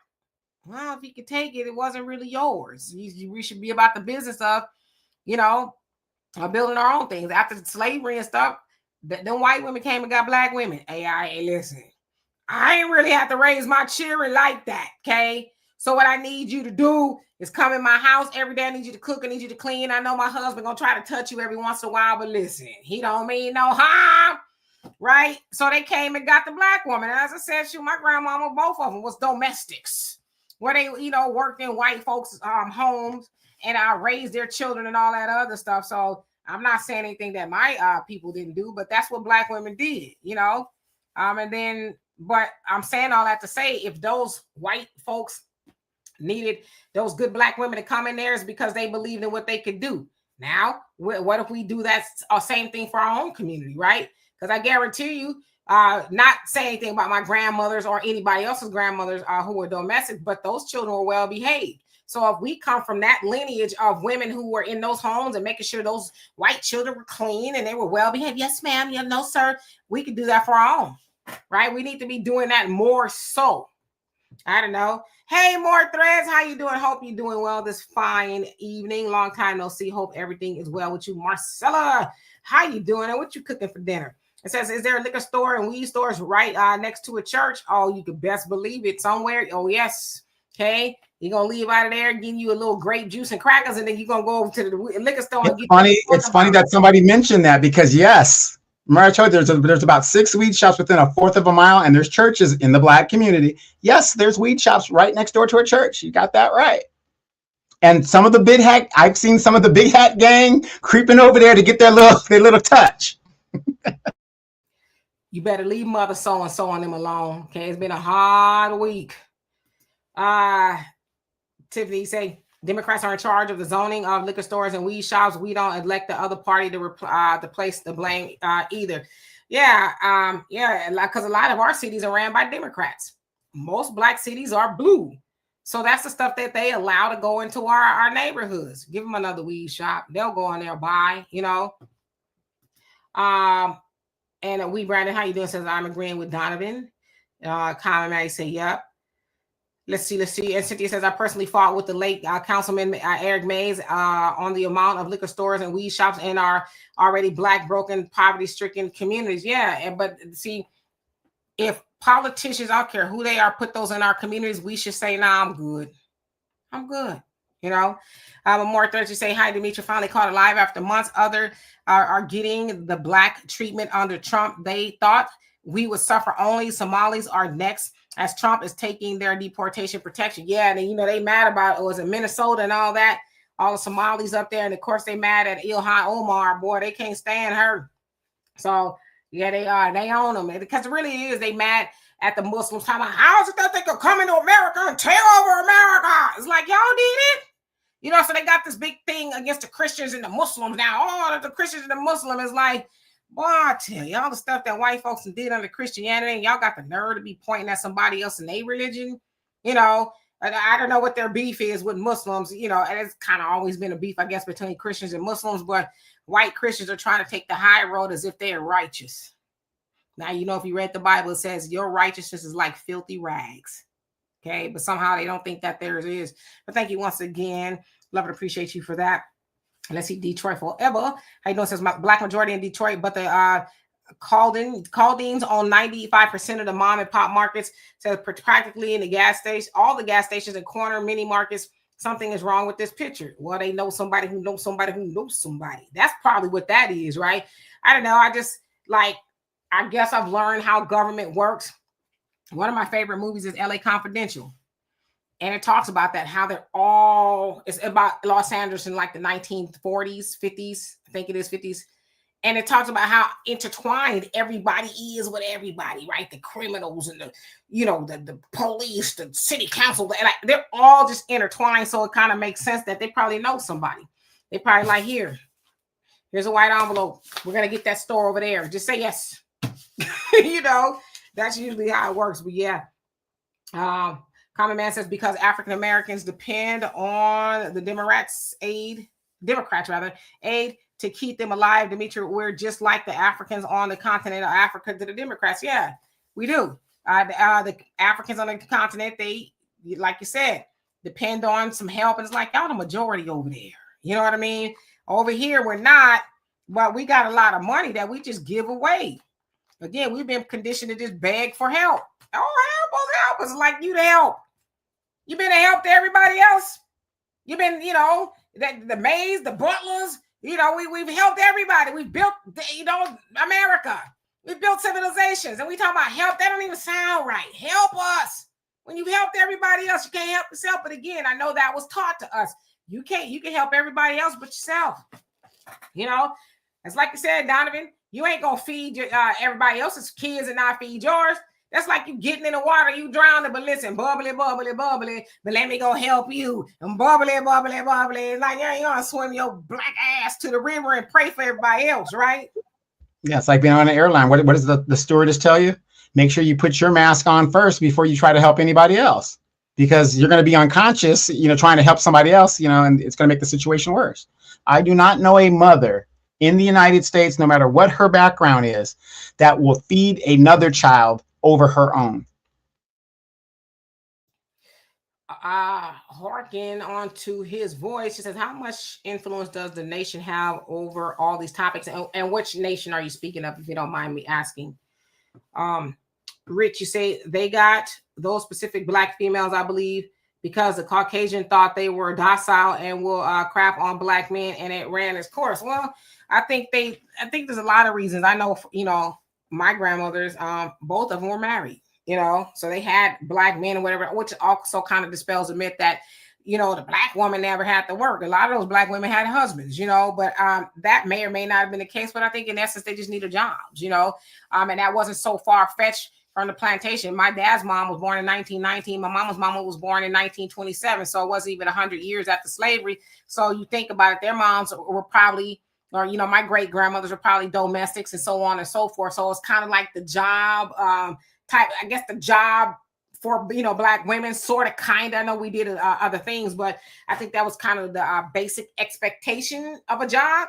you go and work for white folks and things like that. But I don't know if it's because they thought they were docile. I just think that's the job that our people used to do on the plantation. And the white folks never did that. I mean, I ain't gonna say too much because I'm gonna get in trouble on here. But you know, they came and asked our people to come help them because they weren't. They did. I mean, hell, they had our women breastfeeding their babies. So you know, they weren't as maternal as black women back then. I mean, think about it. You got a slave woman or somebody breastfeeding your own child and all of that. They weren't maternal. So when the plantation opened up, like y'all could go, they was like, "You mean I'm losing Bertha?" So yeah. Yeah. And then you got to think about it also like this. Those jobs that the Democrats keep talking about that Americans don't want to work, who do you think those jobs went to before all this mass immigration started happening here in the United States? We had bus porters, we had train porters, we had, you know, the sky caps at the airlines. Who do you think mostly took those entry-level jobs? Those were black jobs. I mean, they weren't great jobs, but that's where we started at. So now you bring these other people in to do those jobs. And what jobs are we supposed to work if you don't have any formative skills? What jobs are we supposed to work? Yeah, and if you read the Miseducation of the Negro, that's what Carter G. Woodson was telling us we need to be doing anyway. We need to revolutionize those things, right? Making them the corporations and things like that, because that's what we did. But for whatever reason, we didn't. We went off and got other degrees and things that we could use, but really didn't use, type thing. And we let the things that the industry part of us go to the wayside. And here we are. You know, try to find somebody that can build a house from scratch. I ain't talking about Donovan, you know, or do plumbing or something like that. Most men nowadays, not y'all, I'm talking about them over there. If they got something wrong in their house or something wrong with their car, they got to call somebody. Oh, let me go call a mechanic. It's like, what happened to you? You don't know how to do any of these things, you know? Right. And these dudes got women. Back in the day, if you couldn't bring something tangible, you know, for a woman, like you can fix a house, you can, you know, build a house, or you can fix a car. Even in the modern age, Demetra, if you got a dude, he can't even change your oil on the car. I used to tell my nieces that. What is the point of you having a man and he can't even change the oil in the car that you let him ride around in? Yeah, he can't even change his mind. Cynthia, thank you so much for that love and appreciate you. Says Flint is definitely a Democrat city, and look what happened to our water supply. There you go. Got to keep it where the truth is, right? So Harkin says the NOI. So he basically asks how much influence do they have? Oh, a lot. And I don't know you know, but I was born into the Nation of Islam. My father's been FOI in the NOI since he was 19. He's 81 years old, so it has a lot of influence on a lot of the things that I do and say. So yeah, it has a lot because it's just the truth. It's the truth. It's basic truth. But I think, unfortunately for us, especially in the Black community, we've gotten away from basic truth. We've gotten used to the truth. As they always say, it was Carter G. Woodson, you know, Marcus Garvey, the Honorable Elijah Muhammad, all of them, you know, the white man is ice is colder. So we think that if the white man says it, it's the truth. But if a Black man says it, you know, the Nation of Islam, who told you that? Well, who told them that? You know, I want to read this from Kimmy Rochelle, longtime listener. She says, "You can't ride me if you can't maintain this ride." Go ahead, girl, from fellow veteran, making it plain. Make it plain, sister. Common sense. That was my little twerk dance. I mean, I'm just saying, you read it, I heard it. That's it. I'm just going to leave it at that. Okay? Can't hear you. Yeah, Kimmy, I'm watching the Cowboys. It's 1 minute, 44 seconds left, 21-21 against the Eagles. So the Cowboys got the ball and they're driving. So we can pull it out. But as a long-suffering Cowboy fan, I keep my expectations low. I got you, homie. I got you. Renari said, Demetra Donovan, people only treat you the way you let them. Black people are treated the way they are because they allow it. Yeah, we've been taught to allow that, though. You have to just hope and pray and keep hope alive. And no, you don't. You tell them to beat it. High Tech says, okay, so you're talking to Black Rose. Let's see. Common Man. You say if African Americans got the same pay that white Americans make, we'd outright own a major part of America, Demetri K. They don't want that. Yeah, but we got money that come in and out of our communities. Like I said, if you think I'm lying, I'm telling you right now, it's going to blow your mind. Right now, Black Friday will be here next Friday. Just go sit in the mall. Go sit. You can bring your own cup of water. Okay, you ain't got to spend no money. Just go and sit if you can find parking, because it's going to be hard to find. Go and sit in the middle of the mall and see how many of us go up in there. Oh, it's going to blow your mind. It's going to be a lot of us in there. Go see how many of us go up in there. And then say, well, how much money do we have? Well, hell, we got enough to go give Ralph Lauren and then Gucci and Uchi and not Gucci. Get him money, but then we'll talk about how we ain't got none. You know what I'm saying? So I'm just saying, if you think I'm lying, just go test that theory. Go sit smack dab in the middle of the mall and watch all of us. And I'm not saying you shouldn't be able to do that. It's your right, but at the same time, collectively, we talking about we ain't got it. I need somebody. If we just vote, keep hope alive. You know what I'm saying? So, yeah. Gerald, how you doing? It says, took the man out of the family. Their GI trade, bingo. I mean, yeah, the man was taken out. The man, it's a lot. Like, it's a loaded conversation. But we need to get to talk about get the man back in the family, you know, get the Black woman and the Black man back together again, you know, like Roberta and Donnie. We just need to get back together again. That's what the conversation is, you know. Emma says, what sane person wants someone she hates to breastfeed her child? That's what sickos do. But she wasn't trying to do it. You know, hell, she didn't even mind that Massa would be hopping up and down on the Black woman on the plantation that didn't want him to be doing that. She didn't care because she was like, I don't want him doing all those things to me, you know. Right, and you know what's crazy? After 2 months of a government shutdown, after SNAP benefits and whatever's going on, like you said, Demetria, just go into a mall and sit down and see how many Black people. Now, these are the same people for those 2 months were hollering and screaming about they ain't going to make it. And, you know, they're going to get evicted and all this other stuff. Go and sit down at a mall and you will see how many Black people will be out there shopping and putting themselves in debt with money they do not have so their kids could have a good Christmas on a day that was basically not Jesus's birthday, as we all know. And, you know, if you follow whatever. But they're going to put themselves in debt just to do all of this after everything that we've just went through, rather saying, you know what, kids, we're together, we're eating, you know, it ain't a great Christmas, but, you know, whatever, sacrifice for a year. And, you know, what is that? Demetria, you said this like 8 years ago. Isn't it more important to have a roof over your children's head than to have toys in their hand? I would think so. I would just think so. But everybody's priorities ain't the same, you know. James, you says, y'all sound weird. You say Black people, what color is your hair? Then look at your skin brown. If I was green, it does not change my position in society, okay? Regardless if you're brown, you're Black. I know that I'm brown, but I identify as a Black woman. That's okay, but it doesn't matter. See, we get caught up on, well, you are really brown. What is it? Okay, so that we're brown with Black hair, is life going to be any differently for us at all? Probably not. I mean, I get it. So to me, that's just another conversation to have. And you know what? I seen this.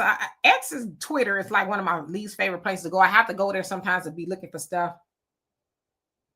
I now understand some people out there is fighting with Professor James Small.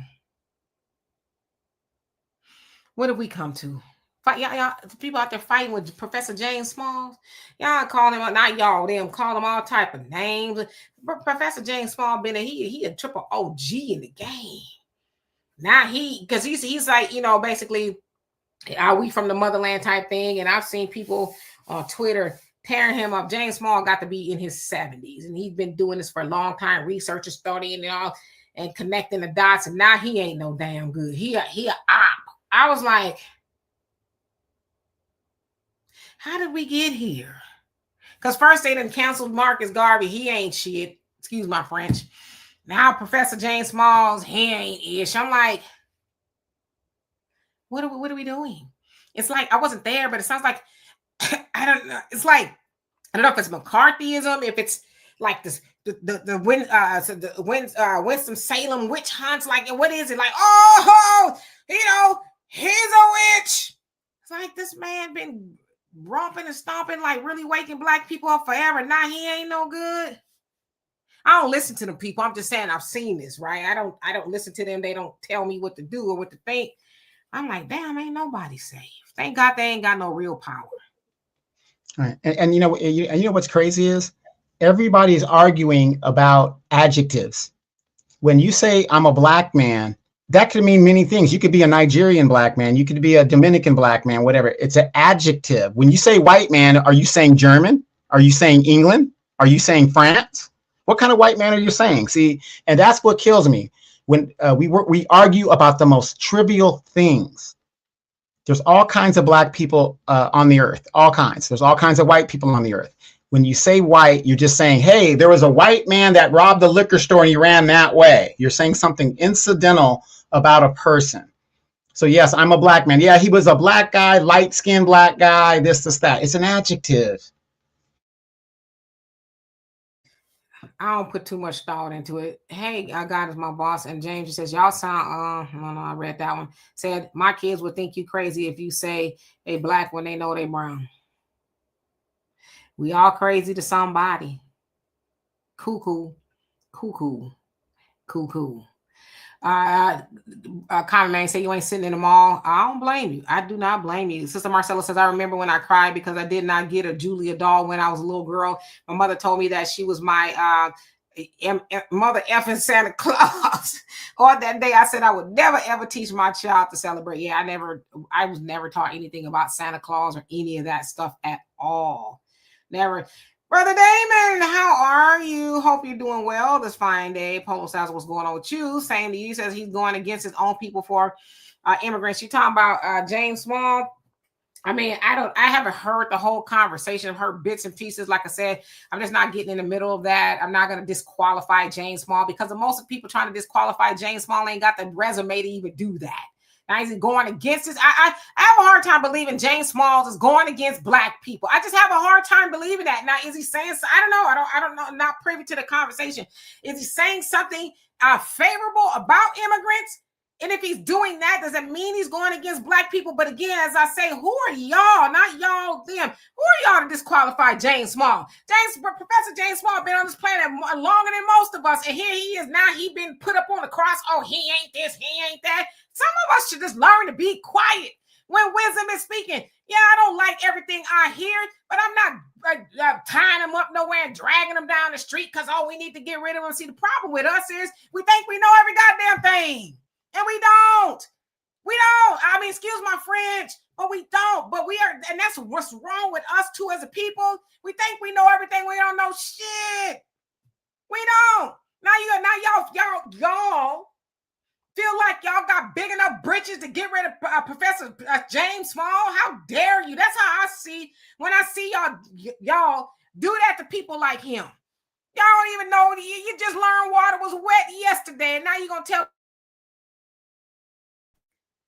I see I had clicked off a little bit. But y'all gonna tell Professor James Smalls that he don't know what he talking about? You just learned water was wet yesterday. Now all of a sudden you know everything, please. And you got to think about that. Didn't Bill Cosby say something in regards to the black man? And we took him to task. Was he correct talking about pull your pants up, fellas, and all this other stuff, whatever he was talking about? And then we're going to crucify him. I mean, I get the whole pound cake thing. I mean, the pound cake analogy, because the premise was somebody got pew-pewed in the head for a pound cake. You shouldn't do that. But everything else he said was correct. He's basically saying it's up to us. It's up to us to teach our children right from wrong and the way of being appropriate, right? Or up your mighty nation, being a credit to the race. That's what they used to say back then, be a credit to the race.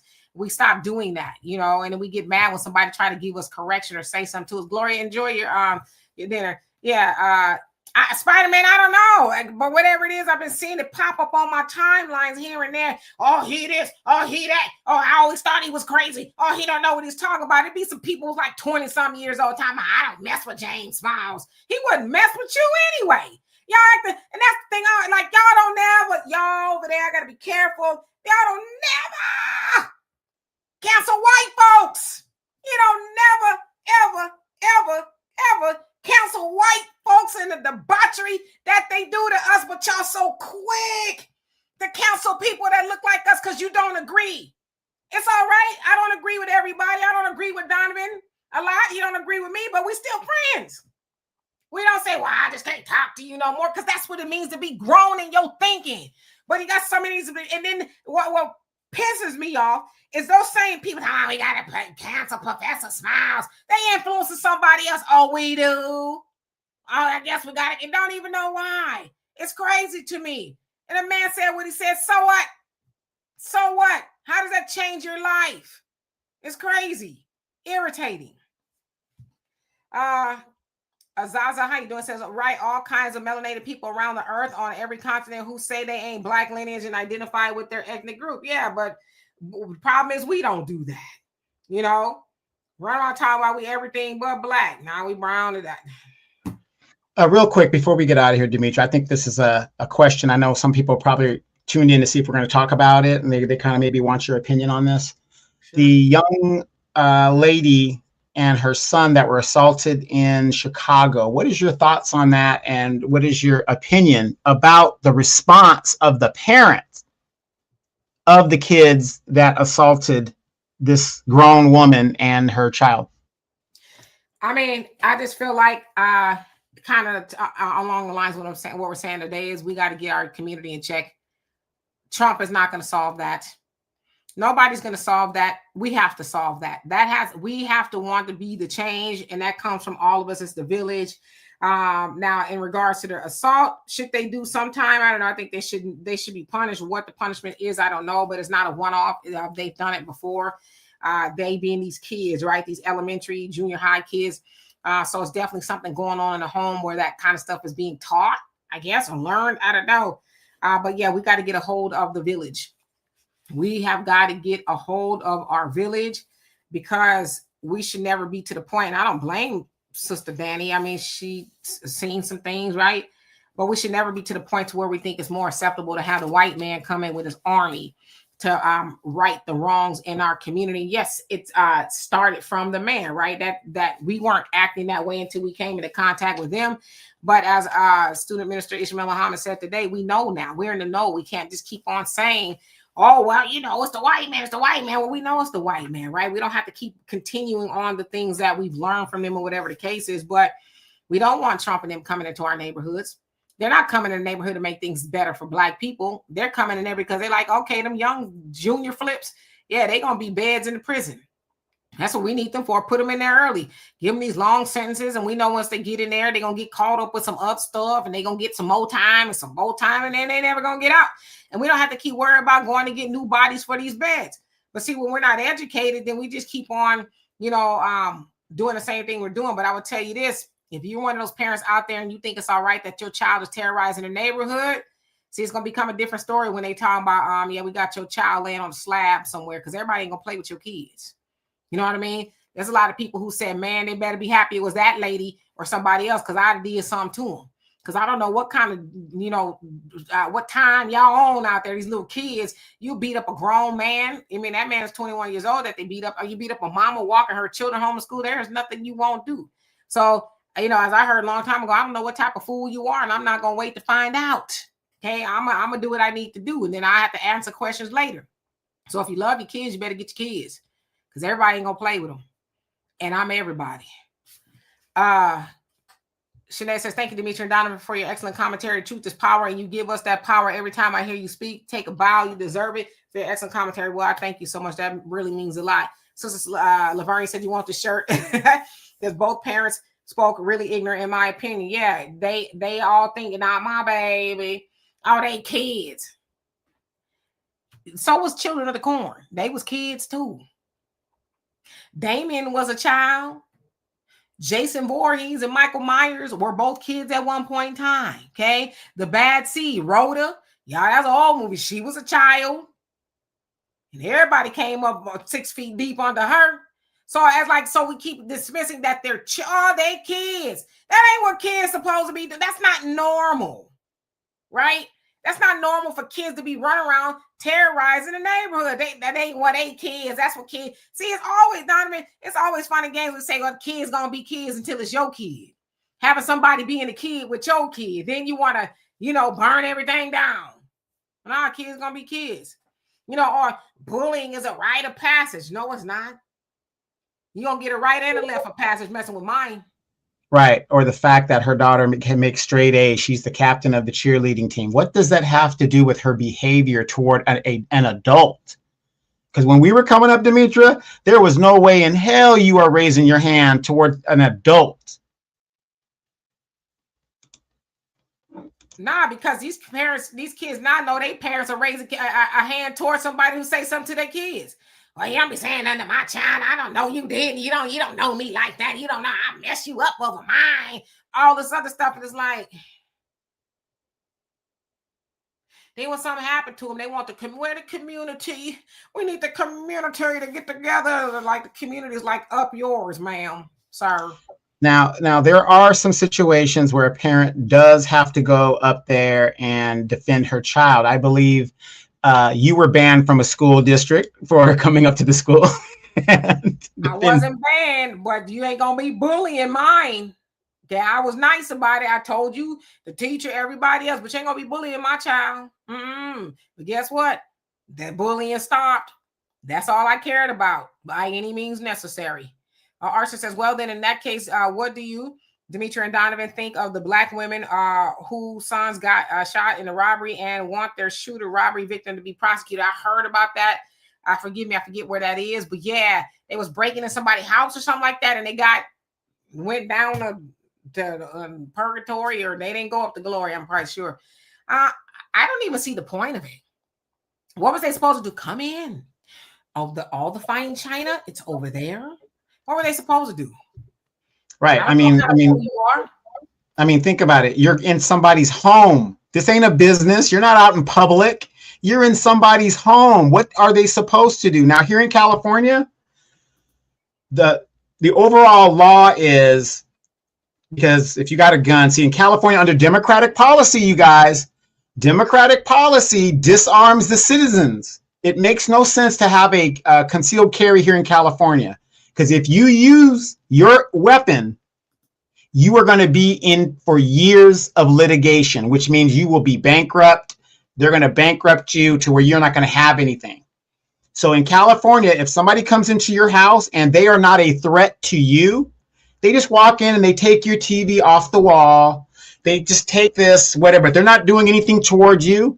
According to the law in California, you are not supposed to do anything toward them, because then you become the assailant and you're looking at years of litigation. That's Democratic policy in California. Now in Texas, they don't play that. Arizona, they don't play that. But this goes to show you why we need to understand our rights as individuals. You guys, I'm telling you, Google your individual rights and understand them to a basic knowledge, at least a basic knowledge. But this is what happens under a Democratic regime. I want you guys to think about another 4 years of Joe Biden and Kamala Harris. Look at this is where these people come from. Kamala comes from California. This is what would have happened to the nation. So again, I don't see what the big deal is. If you come into somebody's home, I don't care whose home it is, I think Malcolm X said this, without a good reason, you might be pew-pewed, and that's the end of it. And I don't think anybody would disagree with that. I mean, teach your kids to stay out of people's houses, and we don't even need to have this conversation, but I'm not going to sit up and have tea and crumpets with you and trying to figure out what you own. You know what I mean? You turning my doorknob and, without good reason or whatever it is. And yeah, we talk about it when I say we, me and your mama and them, because you ain't going to be here. Dear Self says, Professor Small said FBAs are the CIA. Nah, it's not good. I don't know why he said that. The FBAs are the CIA. I have to listen to the whole conversation, but to discount him and all the work that he's done. And I don't agree that FBAs are CIA, but I think and I don't want to actually even expound on it because I haven't heard the whole conversation, but to throw Professor Small away, it's like, how do we get to that point? You know, let's see here. First class citizen, how you doing? It says, yeah, it's sad that James Small had been called out, but it goes both ways. He insulted people for calling them ignorant and other disparaging names. Honestly, James Small should have stayed silent. I mean, he's an elder in the community. At what point can he speak? I'm not saying what he's saying is right or wrong, but he's an elder in the community. Stay quiet opposed to what? There's some people might think that the people who are going against James Small should be quiet. So at what point can, I mean, I don't know. He's an elder. I think he's earned his stripes. I would never dare tell him to be quiet. I don't have the resume to tell Professor Small to be quiet at all. So I think that's the part that annoys me. Now we done got so high and mighty. We telling the OGs, shut up. Not saying you first class citizen, but I'm saying in general, we telling them to shut up. There's some, there's a new sheriff in town. I don't know. I find that to be very weird, but I think I come from a different train of thought. The elders in our community should be respected. If we don't always like what they're saying or whatever the case is, again, I have to hear the whole conversation, but I don't think we're there yet to where we could tell Professor Smalls that he needs to shut up. That's just me, though. I can't tell nobody else what to think.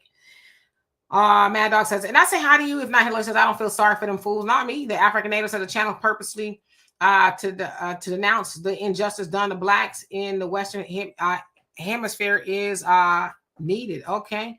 So anyway, I see that. Oh, it's almost 2 hours. Y'all get 2 hours out of us on Sunday every time. Yes, you do. DSB says, BS, you ain't walking out with my damn TV. I know that's right. Okay. Mad Dog says, Florida don't play that either.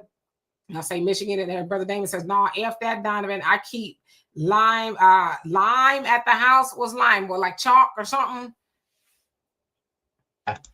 You use lime to help decompose the body.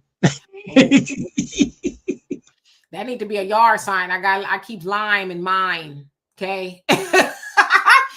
I'm just saying, Mission Vision. How you doing? Long time no see, Eddie. You say Caroline Levitt reminds me of The Bad Seeds. You Ain't Lying. Boy, that was one of my mom's favorite movies. She said when that movie came out, she was a kid, and they was scared to death, even to the point of they had. And I saw like a documentary on The Bad Seed. Of course, Bad Seed. Rhoda was a little girl. She was bad for real, right? Everybody came into contact with her, animals, dogs, people. They could all get it right. But they said the audience was so freaked out by her performance and the things that happened. It's in black and white, mind you.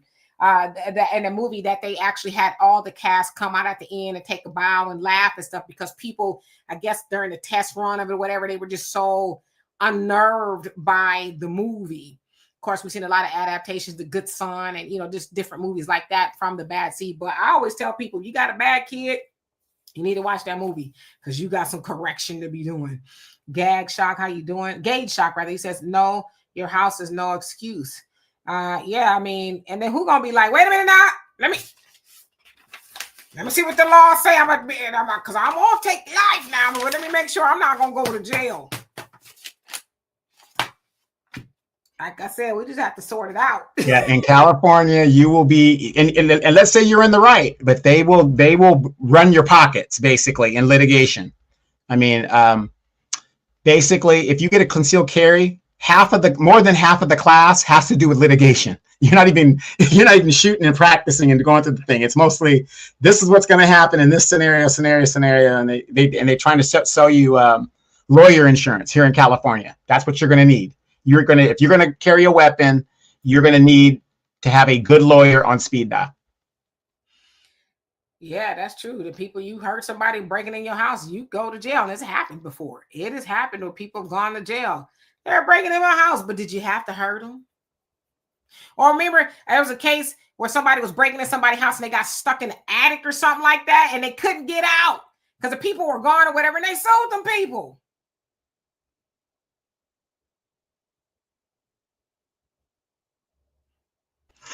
California policy. You guys wanted a woman from California to run this country?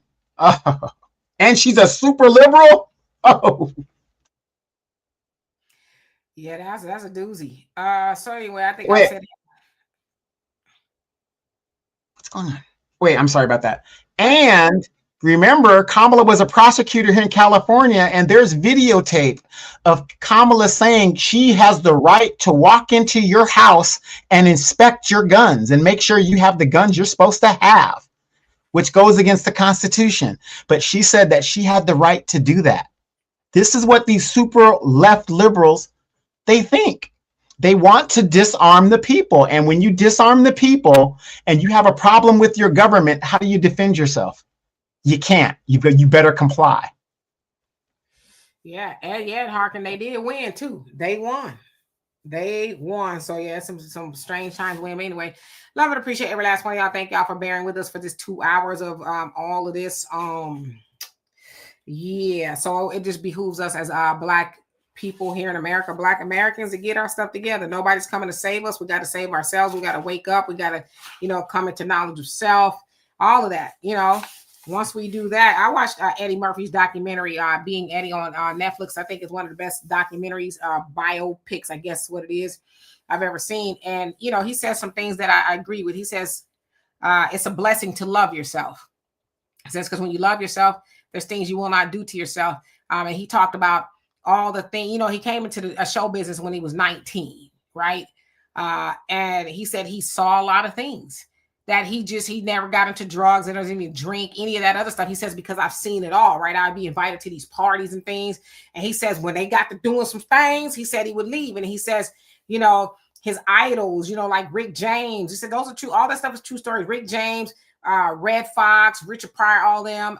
He says, I paid for the funerals of Red Fox, Rick James, and I bought a headstone for Buckwheat, the guy that played Buckwheat. He says, because Buckwheat didn't have a tombstone, and the other people that I just mentioned, they didn't have any money. And he says, I'm not telling y'all this to say, oh, I did this, that, and the other. He says, those were my idols, or whatever the case is. I learned a lot from them. He says, but I also learned what not to do. He says, I don't, it just blew his mind that, they had been in the industry and there was nobody to bury them or take care of them. Again, he wasn't bragging, but when he said that, to love, he says it's a blessing to love yourself. Man, I had to pause on that one, because it's like, I think that went over a lot of people's heads. Because when you love yourself, there's just things you're not going to do. And he said, John Landis said about Eddie Murphy, he says, Eddie Murphy is too vain to destroy himself. And so when they said, did you know that John Landis said that about you? He says, thought about it. He says, yeah, I believe he said it, but he said he's right. I'm not going to do anything to harm myself in no way, shape, or form.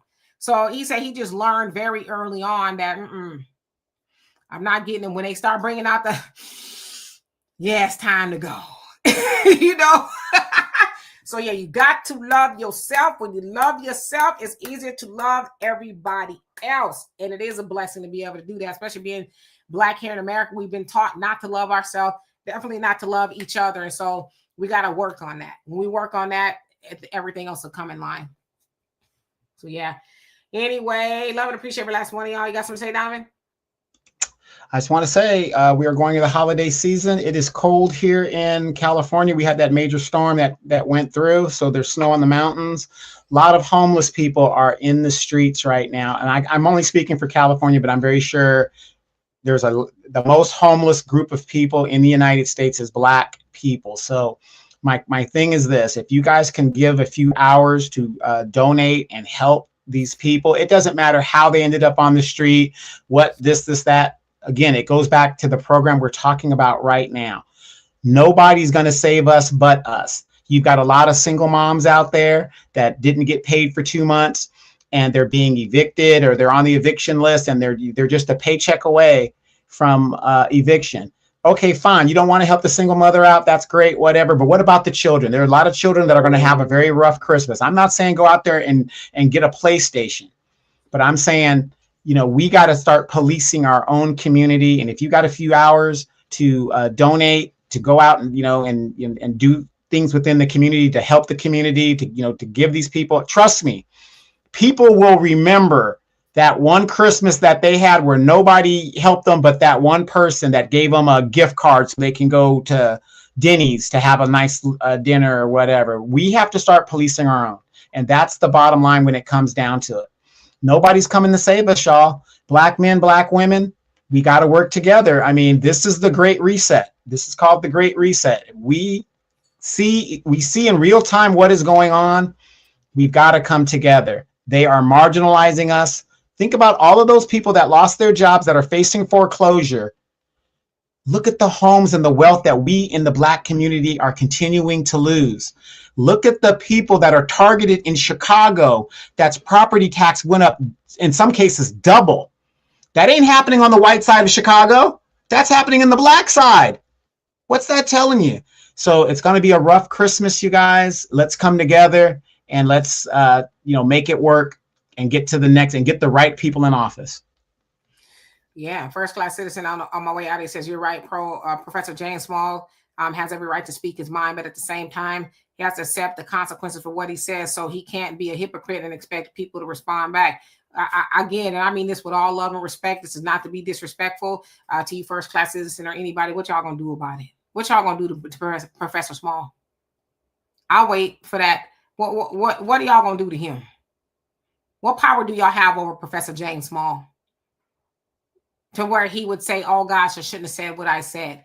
Most of the people who don't like him now probably don't hardly even know what he talks about or follows him anyway. So what power do y'all have over James Small? See, because for me, and this is something that I've had to get grown in my thinking, I have to think that when I'm going to make a move against something, what power do I have against that thing or that person? If I don't have any way to influence or any power, then I leave it alone, right? But as I said, I'm not going to be more mad at Professor Small for what he said than I am at the white man or anybody who's done a whole hard. See, and the other thing is, this is kind of next level thinking, is Professor Small wouldn't have to talk about none of the stuff he didn't have to talk about if we didn't have an oppressor.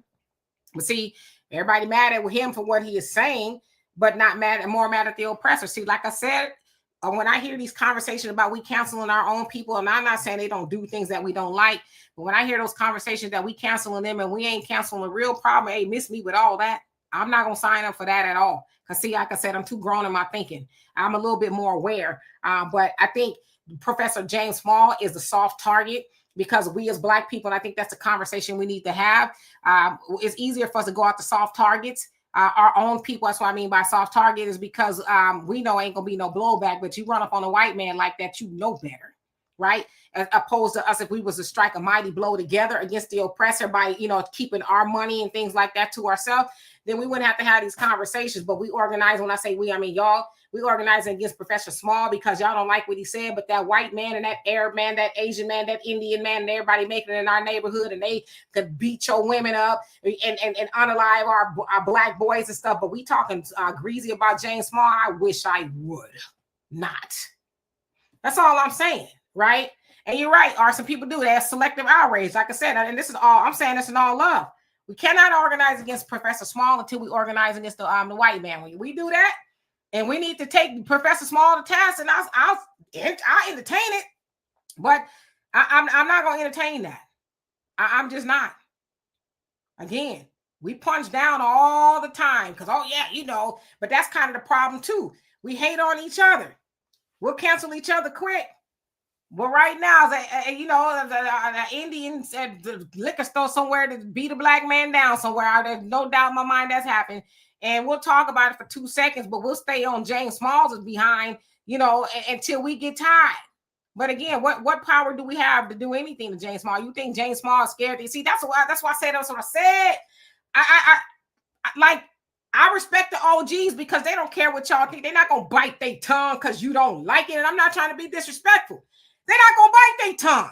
See, I know a lot of these people on this internet, they gotta watch what they say because they scared somebody gonna say something about them, whatever. And my thing is like Punk jump up to get beat down. I say with all respect, right?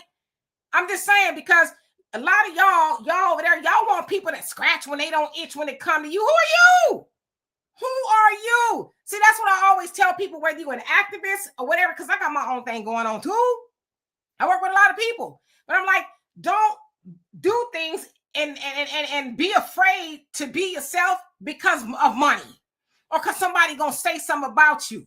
You know what I mean? Sometimes you got to say things that are uncomfortable. I'm not saying they right, but sometimes you got to say things uncomfortable. But I see a lot of people on this internet, they go with the wind blow. Okay, we mad today at this. All right, let's be mad. Okay, we mad today at that. Let's be mad instead of the person say, why am I be mad at that for?